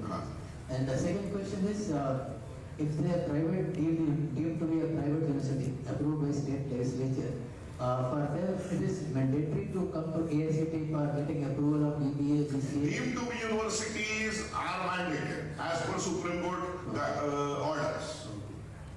Okay? Right. Any deemed to be university has to come to AICTE for approval. As per Supreme Court guidelines, there should not be any confusion in minds of people of deemed to be universities. Thank you. Sir, good afternoon, sir. Dr. Shafiullah Basha from Andhra Pradesh, Yogi Ramana University, sir. Sir, we are running MBA and MCA courses on regular mode, sir. Then we want to start online and open distance course, sir, in the same branches. What is the criteria to be met to start these courses? For online and distance, we have a separate chapter in AICTE approval process handbook. We have the clearly given guidelines of what you should do to start these courses. And from this year, I would like to take this opportunity to inform all the people here that you have to take approval from AICTE for running online or ODL courses. And this is as per the gadget notification of UGC. Before, we used to just give NOC, but it was brought to our notice that the gadget, which is issued by UGC, talks about giving approval / recommendation. So it has been decided by council that all the institutions keen on running ODL online courses need to take our approval from this year. If you already have an NOC which is given to you earlier, it will not be valid. Please understand that. You have to take approval from this year. Okay? I think I am very clear. Thank you, sir. Yes. Yes, sir. Yes, sir. Go ahead, sir. Hello, sir. Good afternoon, sir. Thanks for conducting stakeholders meeting by calling Telangana and Andhra Pradesh colleges. One question to you all, sir. In engineering, you are permitting us to start with BBA and BCA. What will be the duration of the course? As per the normal duration of the course. If it is 4 years, it will be useful to the students to go to abroad and to have the validity. Currently, we are not going to change that. I will tell you why. Because we are also working with UGC on some of these aspects. UGC has also given some recommendations that the 3 years courses should be changed to 4 years courses. But that notification will come from UGC. Okay? We will follow UGC because AICTE and UGC has to work in sync. Okay? The only difference here is now that all my AICTE institutions are approved to start or BBA and BCA courses. They can get approval. On submission. Yesterday we had one question. And one minute. And my BBA, BCA institutions, if they come into our fold, from next year they can start technical courses also. Okay, it's not only one way, it's two way. So from next year, so if you take approval this year, and from next year you decide you want to start engineering courses, you will be allowed to. Okay? So the second question is, especially in AITU, cross migration is not being encouraged by the university. Means any professor completed his BTech and MTech in electrical engineering, keeping the importance of computers, he pursued his doctorate in CSC. Unfortunately, when we go for ratification, neither the electrical branch nor the computer branch. So that's where we will issue a guidelines, because see, till now we were also not allowing. See, how a mechanical engineer can train someone in data science? Tell me, if he is not trained. So mechanical, electronics, electrical. So that's what we are trying to say. They completed doctorate in computer science from a good reputed universities. But when they go for ratification, the problem is being arised. So I request you to. So give us a formal representation in this regard. I am with you. And we will certainly look into it, because now NEP promotes interdisciplinary. NEP talks about interdisciplinary, right? So if we don't actually encourage interdisciplinary faculty, then how we are going to actually achieve the objectives of getting actually interdisciplinary? So if there are any vice chancellors, if there are any senior faculty members here, influencers which are there, please convey this message to right people, saying that we should encourage interdisciplinary. Okay? And that is the real spirit of NEP. Because now we cannot work in silos moving forward. Everything is going to get merged. For example, data science is going to be equally applicable in civil engineering as well as automobile engineering or mechanical engineering. Now, for example, when we are talking about automobile engineering, entire car is an IoT. Entire car is an IoT device. You will get data from the rooftop, you will from that sunroof, moonroof, what you have, you get data from your dashboard, you get data from your what we can say back, you know, from every dicky, even from every aspect you get data. So it is an IoT device in itself. Right? So our orientation and our thought process needs to change. So sir, as you rightly said, we want to encourage that. Please give us a response. Last question, sir. Regarding the qualification of principal of engineering college, earlier two grades we have modified that. Please, because so many colleges are rural colleges, the principal is not permitted or is not having. I agree, sir. Your point, we are aware of this pain. We have already modified. Notification issue हो गया है. Notification was put on the public website and all are subscribed. So it's with the ministry for the release of the. Kindly be liberal and be. And more importantly, I will tell you what we have got this time. We are actually encouraging principals to have a management degree. Also, okay. You know, so if you have done your MBA or MBA or something of that sort, we are actually encouraging that. Because to manage an institution, it is important to know about how to manage and management principles rather than guiding to PhDs. You agree with me? So we have already said that we have put all those modifications in public domain. We got appreciation for it. We have received some recommendations also, which we included, and as Ramesh rightly said, we have sent it to the ministry for formal notification. The last question, sir. Regarding this off-campus, is it over and above the intake of existing or proposed intake of parental institute, and what will be the structure of off-campus? I think Ramesh must have elaborately spoken about off-campus. See, off-campus is an extension. So if you have to go for off-campus or start an off-campus, you have to take additional intake. It is not on the current intake. It can be on the current intake also, then it should not be a problem. But you can also go for additional intake because you are expanding. Yes. Okay? And if you really look at our earlier handbook, we were allowing 3 pieces of land, but within the jurisdiction of 2 kilometers as one institution. So if you want to have one institution, you can have 3 separate pieces of land.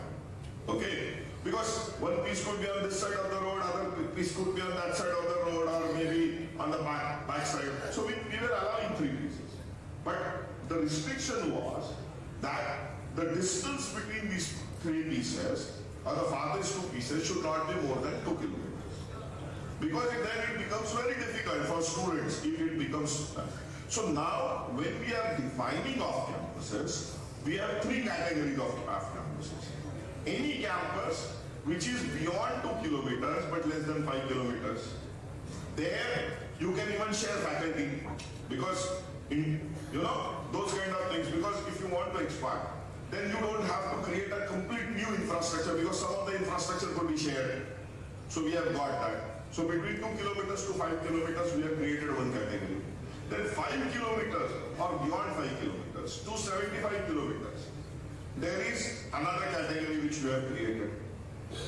And beyond 75 kilometers is the third category. Because in university, even in Telangana, you have only one university which governs the entire technical education. Two universities. Means what? You have multiple districts and beyond 75. Right? So then what should be the norms? Because we are saying within that jurisdiction of that university. So we have also studied it. We are going to issue those guidelines. Maybe almost all guidelines are ready. To be in 1 or 2 days, they should be out. Thanks for the clarification, sir. I am giving representations also regarding this on behalf of Telangana Private Engineering College Management Association. Thank you. Thanks a lot. Thank you very much. So good afternoon, sir. Sir, I am Professor Chandramohan Reddy, representing on behalf of Chairman, Andhra Pradesh State Council of Higher Education, sir. So because Sir is busy. Sir, the one representation from state, Andhra Pradesh State Government, sir, regarding BBA and BCA courses, sir. So in the state of Andhra Pradesh, we have more than 800 colleges that are offering BBA and BCA. Along with BA, BCom and BSc, sir. Is it possible to go for affiliation, sir? There's approval for only BBA and BCA? Sir, we have said this multiple times, and if you really look at our approval process handbook, it has been clearly stated. Okay? Even Ramesh might have said it during his. We don't care about your other courses. Yes. If you have, because we also know majority of the BBA and BCA courses are in non-technical institutions. We know that. Okay. So you don't need to come to us for your BCom course or BA course or BSc course.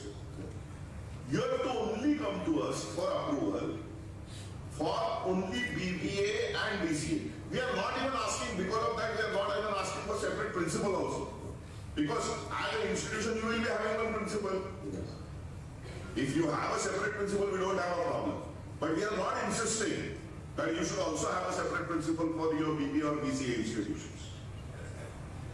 Because that will be a cost. That will be a cost to the institutions. So, please don't ask same questions again and again. When we say basis, where is basis? What it means?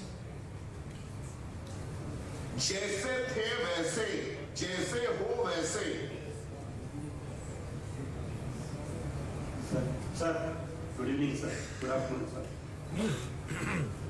Firstly, I appreciate the AICTE and thank the AICTE for the revolutionary changes in the new approval process that is broadcast daily.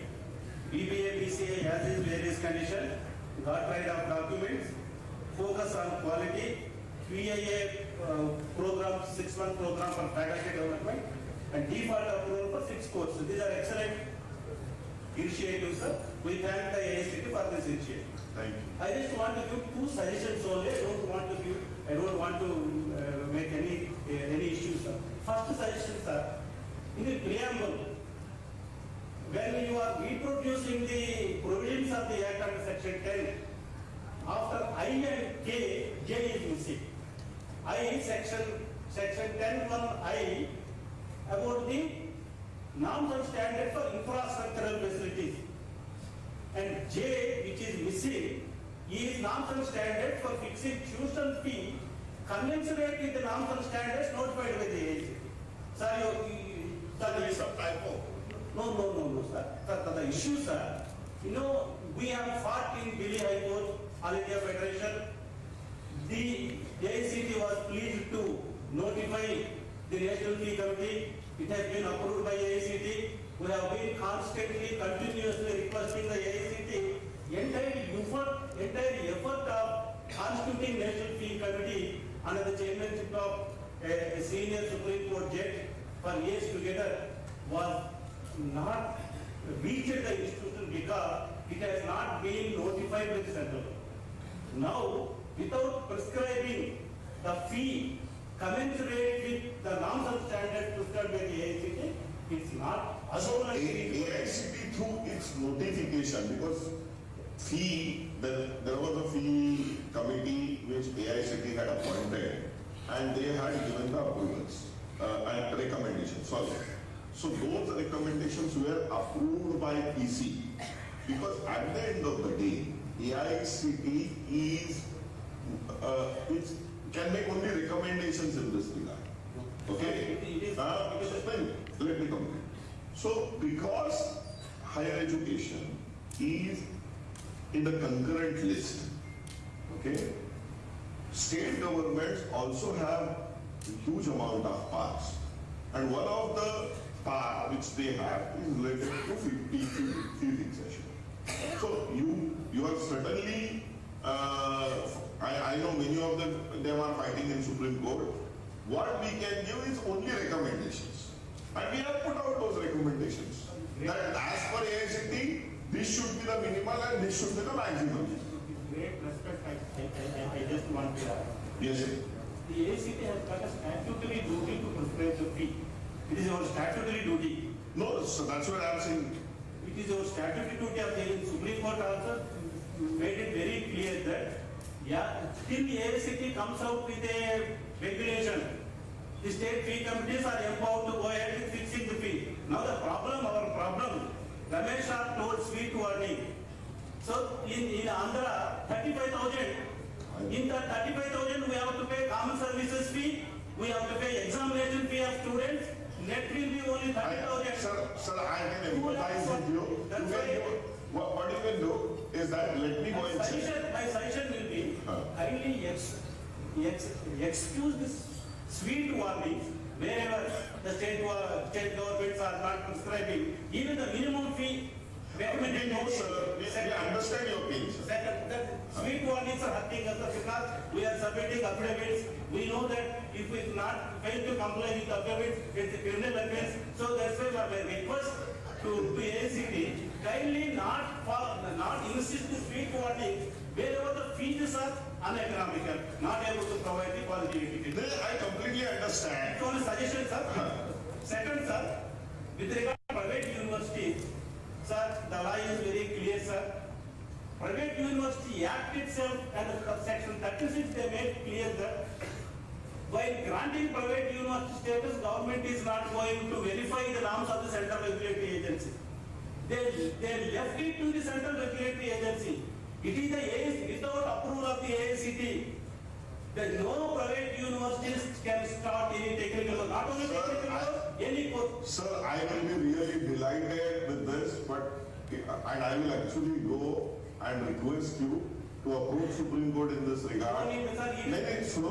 Because Supreme Court has given that judgment. No, even if, sir, kindly go through the judgment of Chhattisgarh, sir, they made very Supreme Court in Professor Espal's case, The Supreme Court is made very clear that at the time of commencement of the first course itself, the private universities are obligated to secure prior approvals from the central regulatory body. So let's discuss this because this is also a core interest. Even UGC regulations 2000. That's what I'm trying to say, sir. Sir, this is the topic which you have raised. It also core interest. After this, let's have a very discussion. If required, we will have a Zoom call to discuss more in this regard. But I assure you, if we can do something about it, I will be the first person to do. Unless private universities are regulated, sir. I know. I understand your thing. It kills the entire education system. Sir, we will move that, sir. We will move on to something else. Just only last suggestion. Because I am representing All India Federation General Secretary also. Okay. Sir, this off-campuses, well-performing institution categorization, 3 categories, increase in intake, permission for new courses, all these. Because you know very well that the admissions are 50% of the approved intake. Then why the removing caps? It will again leads to corporatization. Whatever. So in the interest of the entire society. I will actually give the answer. I got your question. Sir, on one side, we have private universities having 2,000, 3,000, 5,000 seats. Okay? They are not ready to come to AICTE, they are not ready to ask UGC.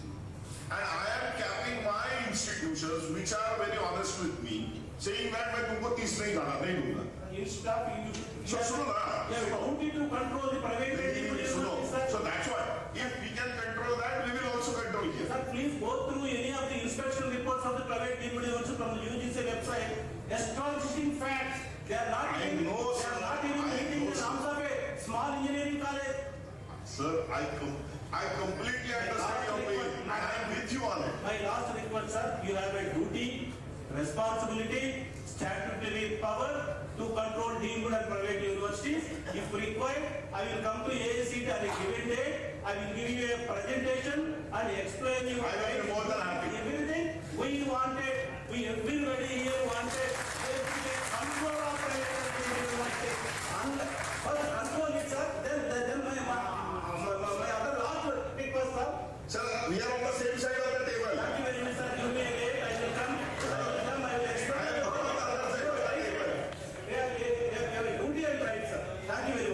Thank you very much. Sir, good afternoon, Vice Chairman Staff. This is Professor Anand Pawar, Dean Faculty of Commerce and Business Management from Dr. B.R. Ambedkar Open University, India's first open university in the country. Sir, we have been offering MBA programs since 1993. And from this year onward, AICTE made to take approval for all MBA and BBA other programs. And we have... Not MBA, MBA is there from MBA. And now we have in our jurisdiction of our university is spread across 2 states. That is Telangana and Andhra Pradesh. We have 10 plus program centers in case of MBA program. So when it comes to approval, whether we have to take approval for headquarters or separately for PG study program centers or collectively. That is question number 1. Number 2, what would be the TER charges for state universities? For MBA, what you were doing? Sir, we have 10 PG program. No. अभी तो PBA आ गया ना. उससे पहले तो MBA था ही ना. So what you were doing? We want approval for MBA program, sir. So till last year, what you were doing? We are just without MBA, AICTE approval, we are running the program. Without AICTE approval? Yes, sir. Because it is not mandatory. Yeah, we understood. Yes, sir. We understood. But this time you want to come to AICTE? Yes. Okay. So what you do as a university, you submit all the data and we will look into this. This is a very special case. What would be the TER charges in case of public institutions, that is state? That we are giving. So TER charges is not a problem. And AICTE for government, if you are a government institution, right? Yes, sir. So those TER charges are extremely minimal, I think 5,000 rupees or something of that sort out there. 5,000 or 10,000. Is it for each program or number of programs? Each. And third question from my side, sir. What would be the staff pattern for headquarters as well as program centers. Is the same? Off campus, we will treat them as off campus. So what is the number limitation for the off campus centers? No, we don't have any limitations for off campus, right? Any number? Thank you, sir. Because if you have off campus, you have off campuses. But ours is a university, we call it program centers, not off campus, like other. But we have to treat them as off campuses. Because at the end of the day, legal off campus could be, right? Where in chapter 5 speaks about one full-time regular faculty should be there as head of the department or principal of the college. So how we are going to meet this requirement, fulfill your AICTE requirement? So as I said, this is a very, very specific case. Let's not discuss here this case because that will actually give other side, you know. Okay, you give a representation. What I am trying to say is that your case is very, very specific. Yes, sir. Let's not waste other people's time. That's what I am trying to tell you. Sir, at the same time, there are many universities offering ODL programs, not only VIU. ODL programs is a very different thing. Yes. There is a very clear chapter on ODL programs. Please read it. My colleague, Sir, just to simplify, the BRUE is offering MBA programs, sir, with the different centers. His question is whether the staff pattern and the facilities are separate or not. This is ODL or online then? Or it's a physical program? It's a ODL physical, sir. So ODL है ना? तो ODL के लिए हमने guidelines दिए हैं ना? वो देखो ना? Sir, and my question, sir. Without reading, please don't. I have already answered your. Again, asking same thing. Okay, sir. Please don't waste time. Please. No. I'm not going to BRUE, sir. My question is generic to all. In the event of Higher Education Council coming in operation, what is the role of these regulators, sir? This is a... It's more of a philosophical question. Let's not discuss all those things here. Sir, good afternoon, sir. On behalf of the affiliated colleges, degree colleges, sir, just as already told, we have to upload the information for seeking approval from AICTE, BBA and BCA course, as is various condition. Is there any time frame, sir, for this? Yes, this year. Next year? This year. Only this Why not? Why next year? Just because... Because as is where is there, if it is as is where it is, no, degree college, we are just telling apply and you will get it. No, because then why you want to wait for next most year? of the college they are now running with the rented buildings, no, sir. That's okay. They are allowing even college. When we say as is where is good for.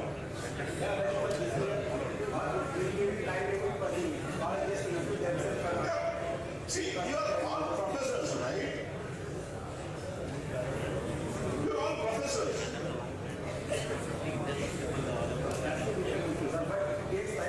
Infrastructure building and accommodation. That's what I'm trying to tell you, sir.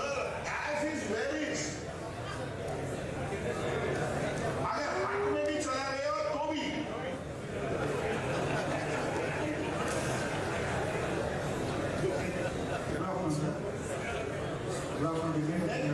So if your question is about next year, first see, okay.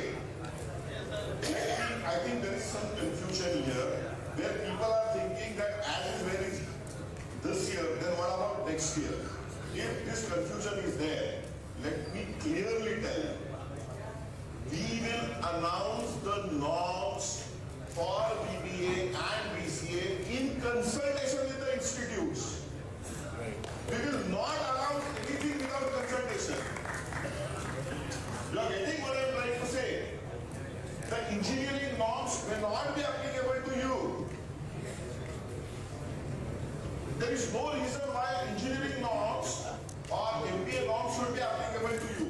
We will work in consultation, and that is the reason we said, come, take approval, we will have a committee which will look into it, we will give you opportunity to talk to that committee will come to you.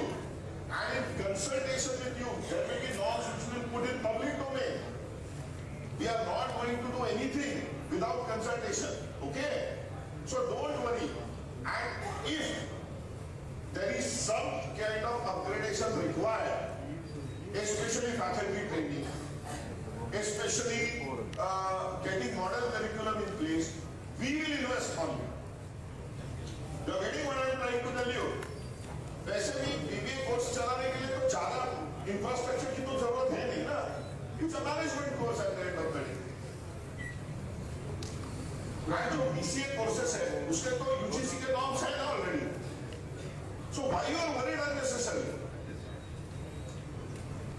See, please understand why we are taking this under our domain is because we want to get model curriculum out. We have to have model curriculum because we need to look at the employability of the students. Second, we want to have these training programs, faculty development programs and QIP programs also applicable to our BBA and BCA teachers because then only their upgradation is possible. We have budgets for it. And those PR charges which we took or which we take from you all, we only utilize on you people only. We are not a commercial organization, right? So don't worry. Don't create unnecessary confusion. It is as is, where is basis. Just come, take approval in 3 to 4 days. We will work with you. And it is word of Vice Chairman and Chairman AICTE. We will work with you in deciding the norms and we will give you enough time to fulfill those norms. Because we want you to survive. We don't want to do something where you close down. You are getting what I am trying to tell you.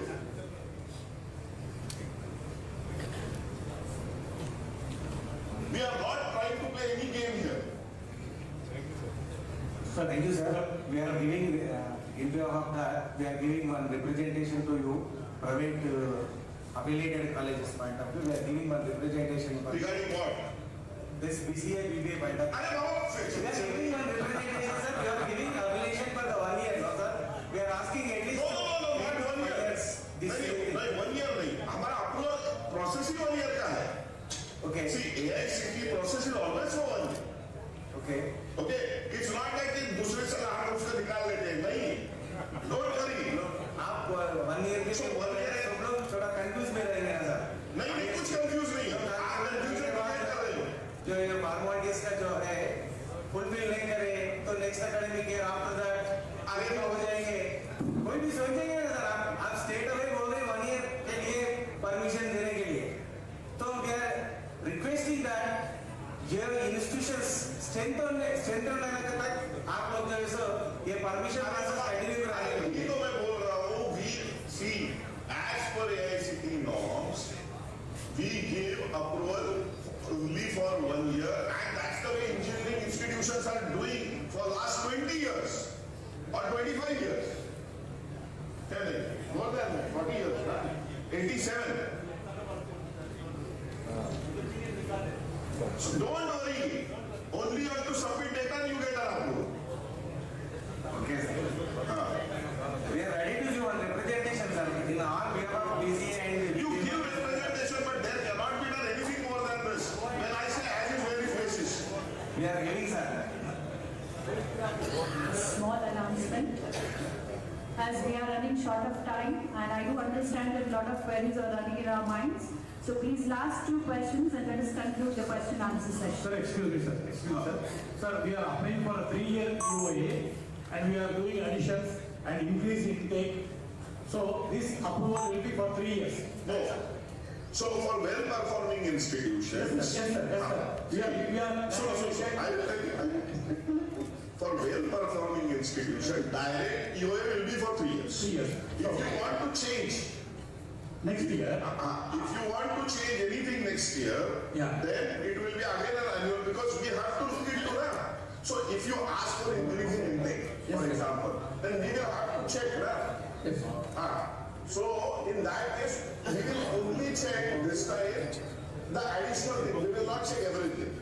Yes, sir. Addition, we have done addition. We are going for addition. We are going for new courses also. Then only suppose in the next year admission, we have some changes. So we would like to do some changes in the next year within the approved. Now you have to come back. You have to come back. Because when you are asking for change, we will work with you on that. So again, that will be continued for the next 2 years or only for 1 year? No. Then that EOA becomes invalid. Huh? That becomes invalid and we go for. Yes. So in the off-campus, suppose we are starting engineering program, does the same principle of the main institution will be sufficient? Absolutely. We require another principle from the off-campus, sir? Principle may not be required. That norms will, see, we are going to give very clear norms. Don't worry. Thank you. There will be absolutely not an inch of confusion. Thank you. Okay? Hello, sir. Good afternoon. I am Chakri Little from The last question, please. Sir, my question is regarding merger of the institution. So, can a women's engineering college be merged into a co-ed engineering college?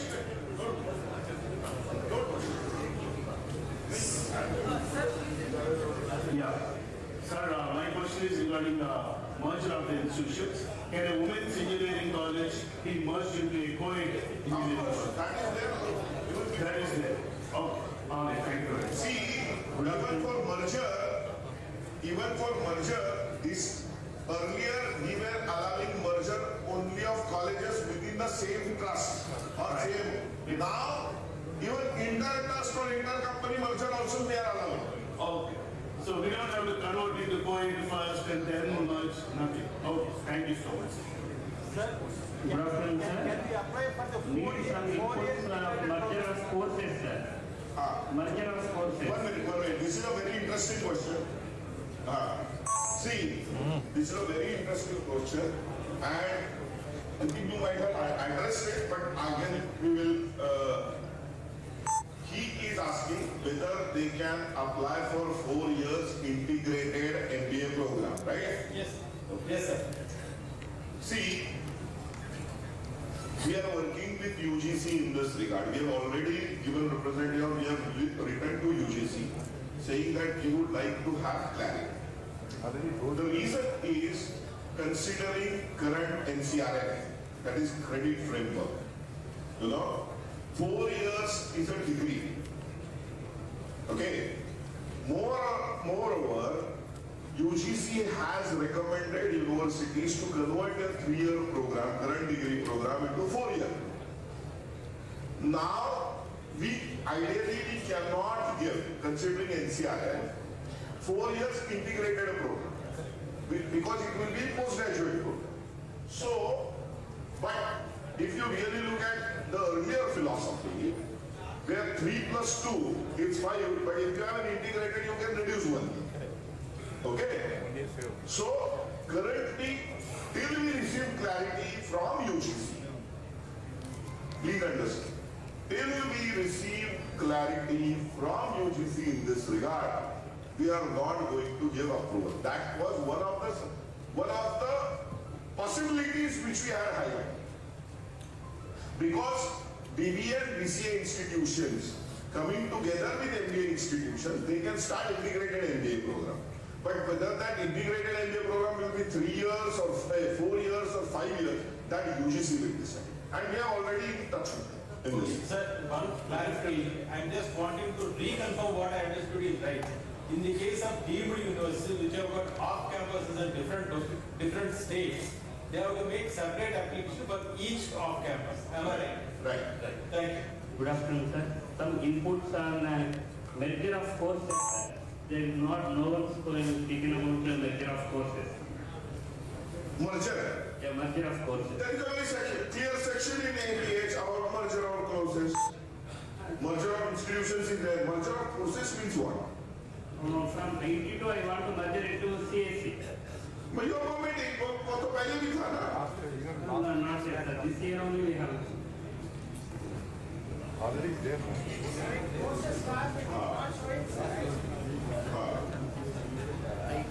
See, even because we are now removing the cap, please don't get out of this room, but I am trying to tell you what we are trying to do. This is not.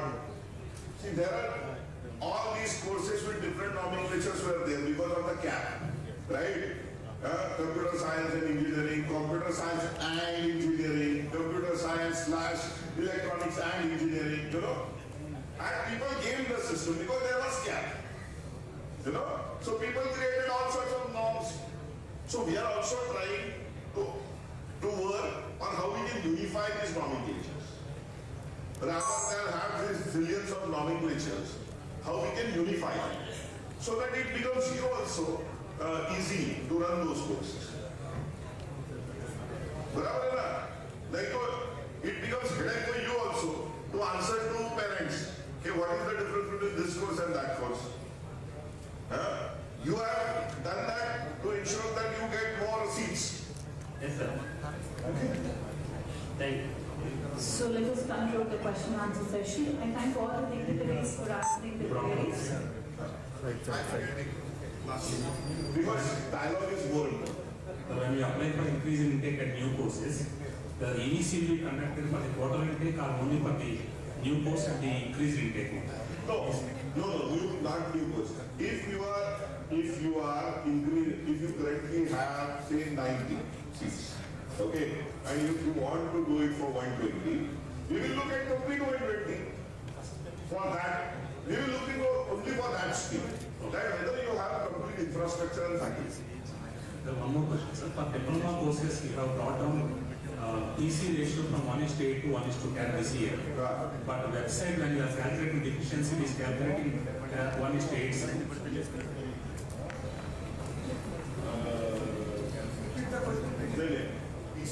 PC to student ratio for diploma courses is brought down to 1:10, sir, this academic year, this ABH. But in deficiency calculation, the portal is calculating based on 1:8.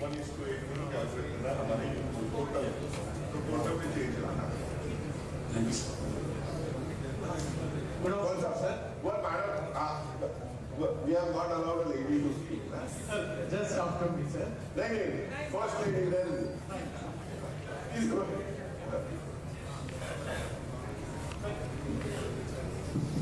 Thank you so very much, sir. I actually got a little scared of asking this question. This is little. Why I am so scary? Yes, sorry to say that. Yes. Yes, I am scary. If you are asking something nonsense, definitely हमको तो पीठ पिराना तो होने वाला ही है, kind of feeling आ गया. So this is actually a question. मत पूछो. I'm not. Sir, actually the thing is, there is a rate of boons from NEP as well as AICTE on students. Students can do whatever they want to. If you have the urge to do so many courses, we can do. All those things are wonderful. But the only concern as a teacher, I'm representing ETEX College as a principal. My worry is these days students are being treated as customers.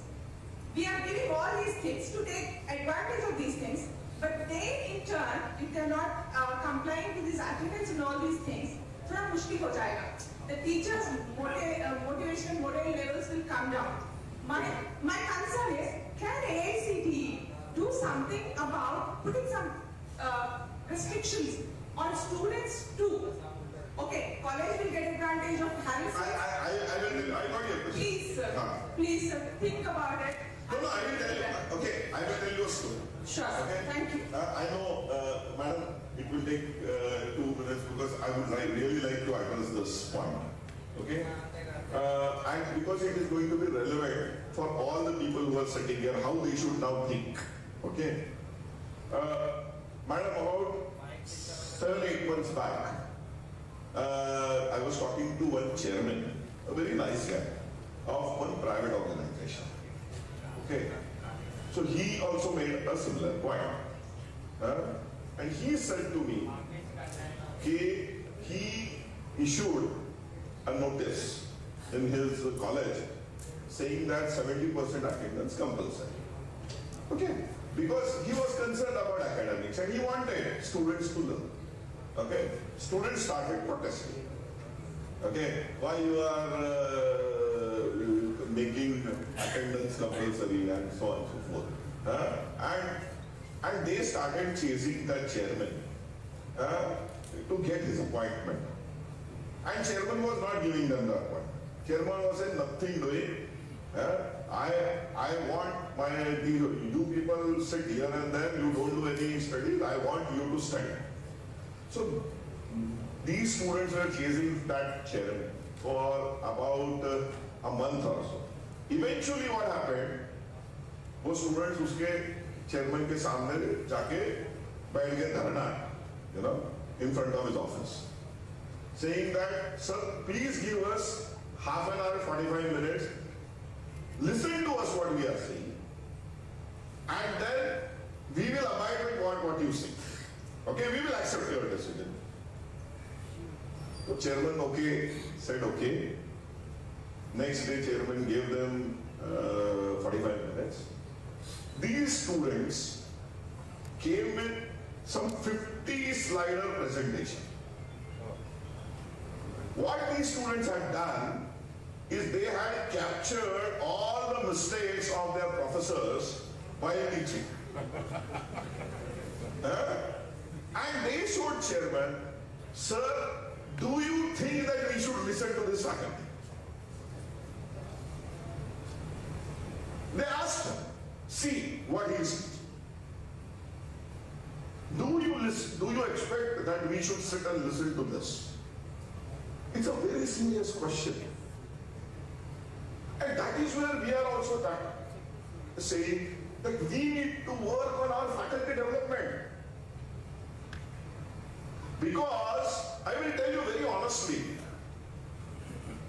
due to availability of a lot of online resources, maybe Coursera has, Swayam has, or basic YouTube, large number of students feel that if I have to learn, and if I really want to learn good subject, I have much better resources online. Why I should come to you? And it's a very legitimate question. And that is where we internally are also bothered as AICTE. We are bothered.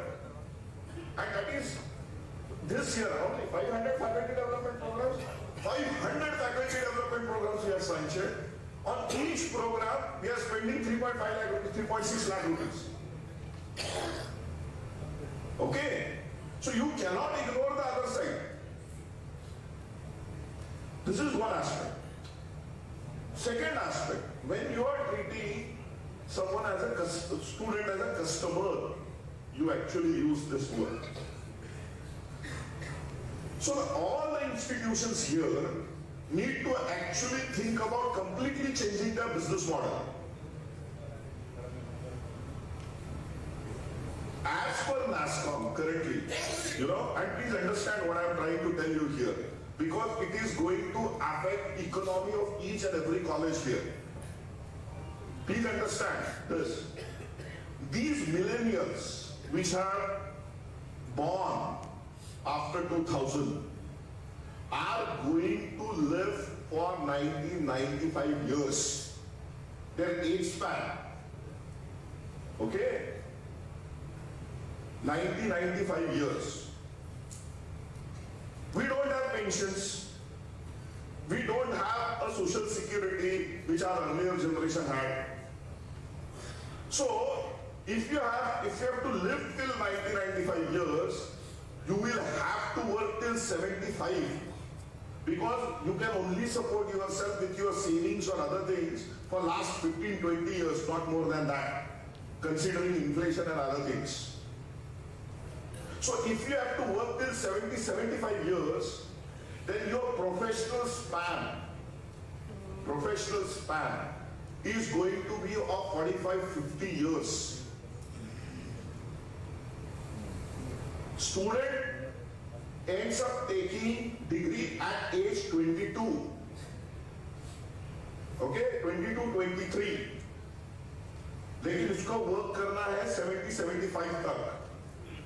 Now, we had actually discussion with NASCOM in this regard, that if this is going to be the prevalent case, then as per internal studies of NASCOM, every student or every youngster will change at least career twice.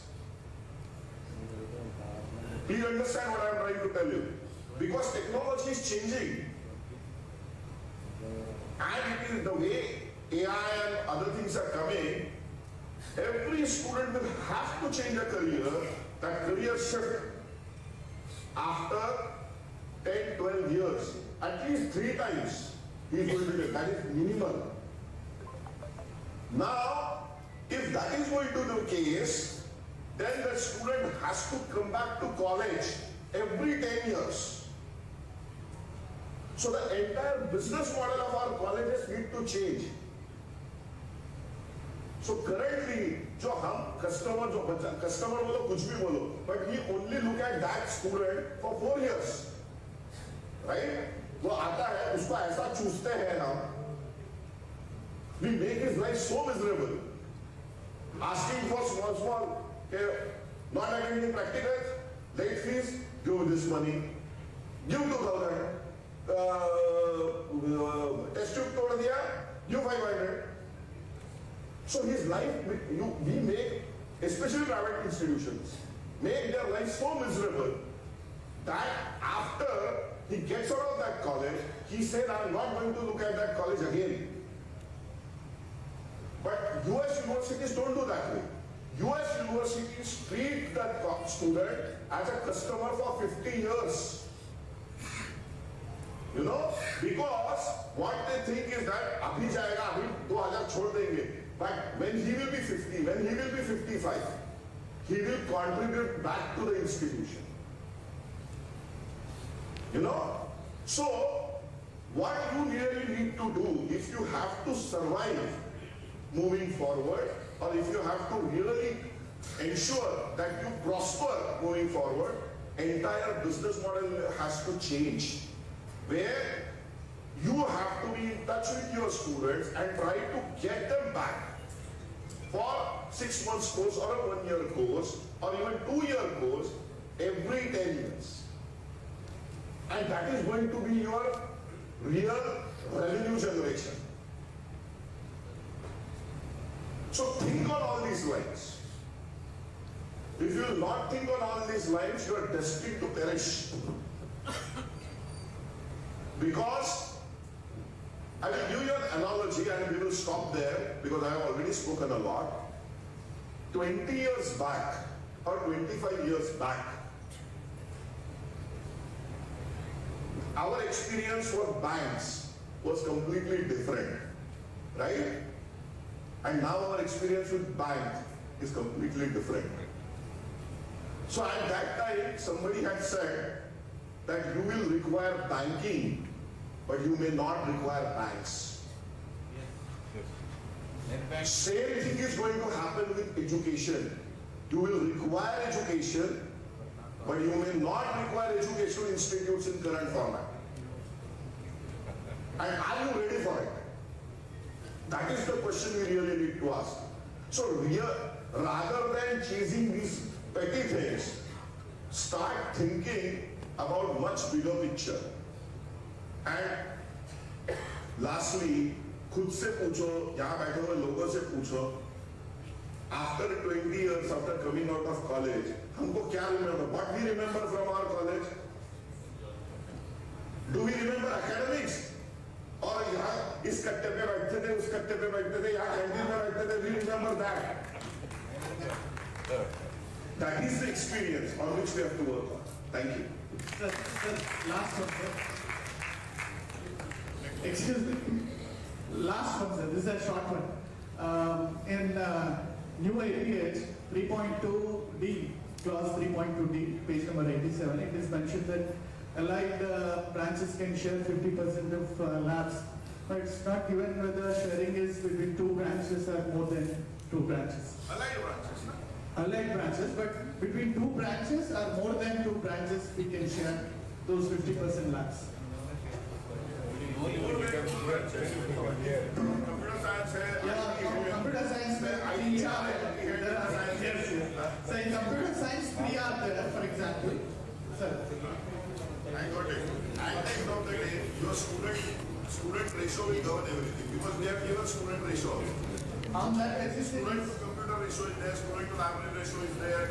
So that will govern. Under that only, sir. Under that. So if you have that, then it should not be. Thank you very much, sir. Let us all rise for the national anthem.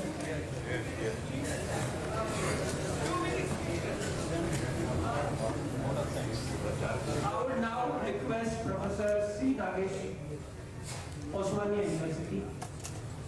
Since you all have come to the premises of Osmania University, it is our duty to call upon Dr. Sri Nagesh now for vote of thanks. This will be for a minute. Namaskar, respected Vice Chairman, Abhay Honorable Registrar Sir, Professor P. Lakshminarayan Garu. At outset, I would like to thank our Honorable Vice Chancellor Sir, Professor D. Ravinder Garu, for giving this opportunity to interact with the AICTE officials. I think all the college managements have got a clear idea. Sir, I would like to say that we have taken my burden, because otherwise I have to answer all these queries to our college people. So which I really appreciate your level of understanding and the patience which you have shown here. And I think all the colleges have really understood about the guidelines which have been issued by the AICTE.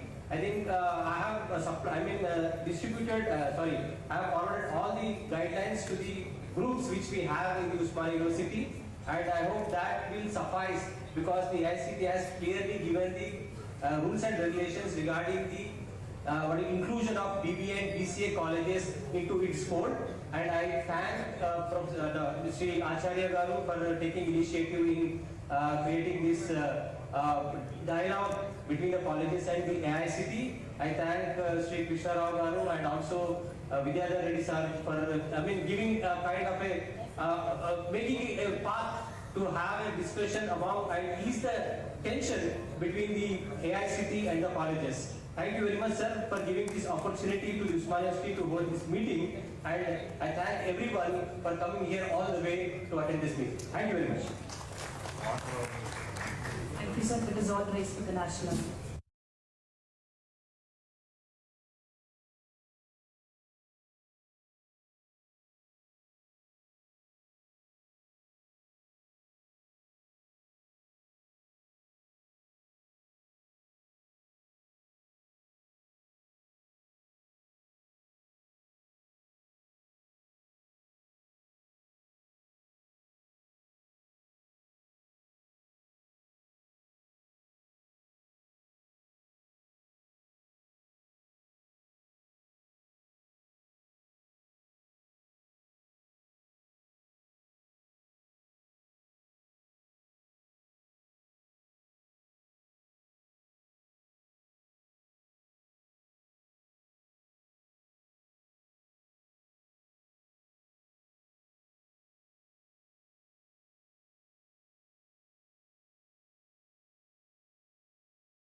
I request all the dignitaries and distinguished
institutions from WRO and CRO region.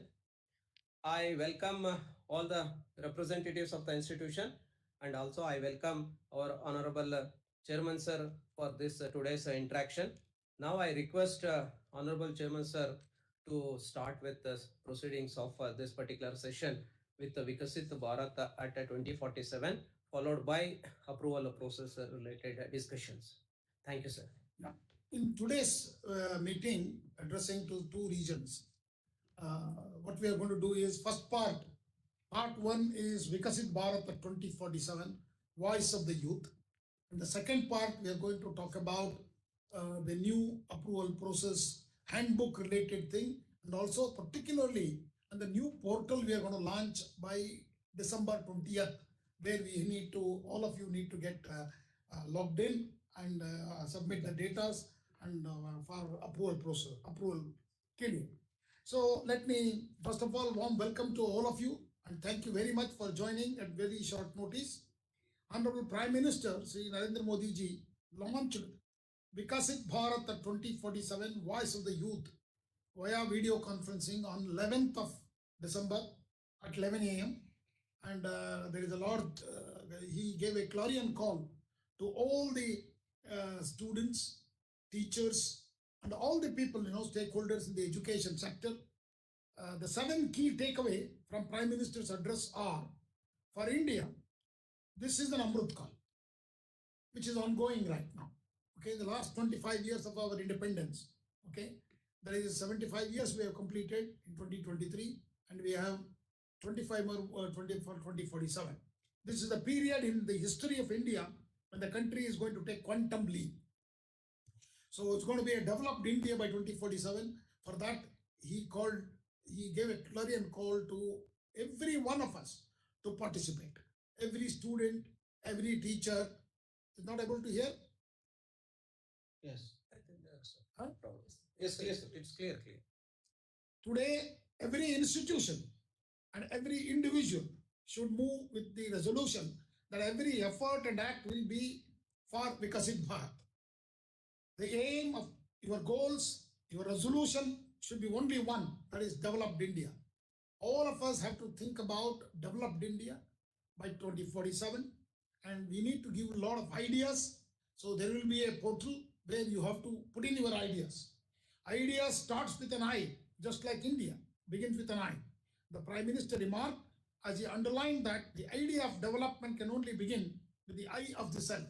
So he clearly emphasized that each one of you should give an idea on how to make Bharat as a developed Bharat by 2047. When citizens, in whatever role, start doing the duty, the country moves forward.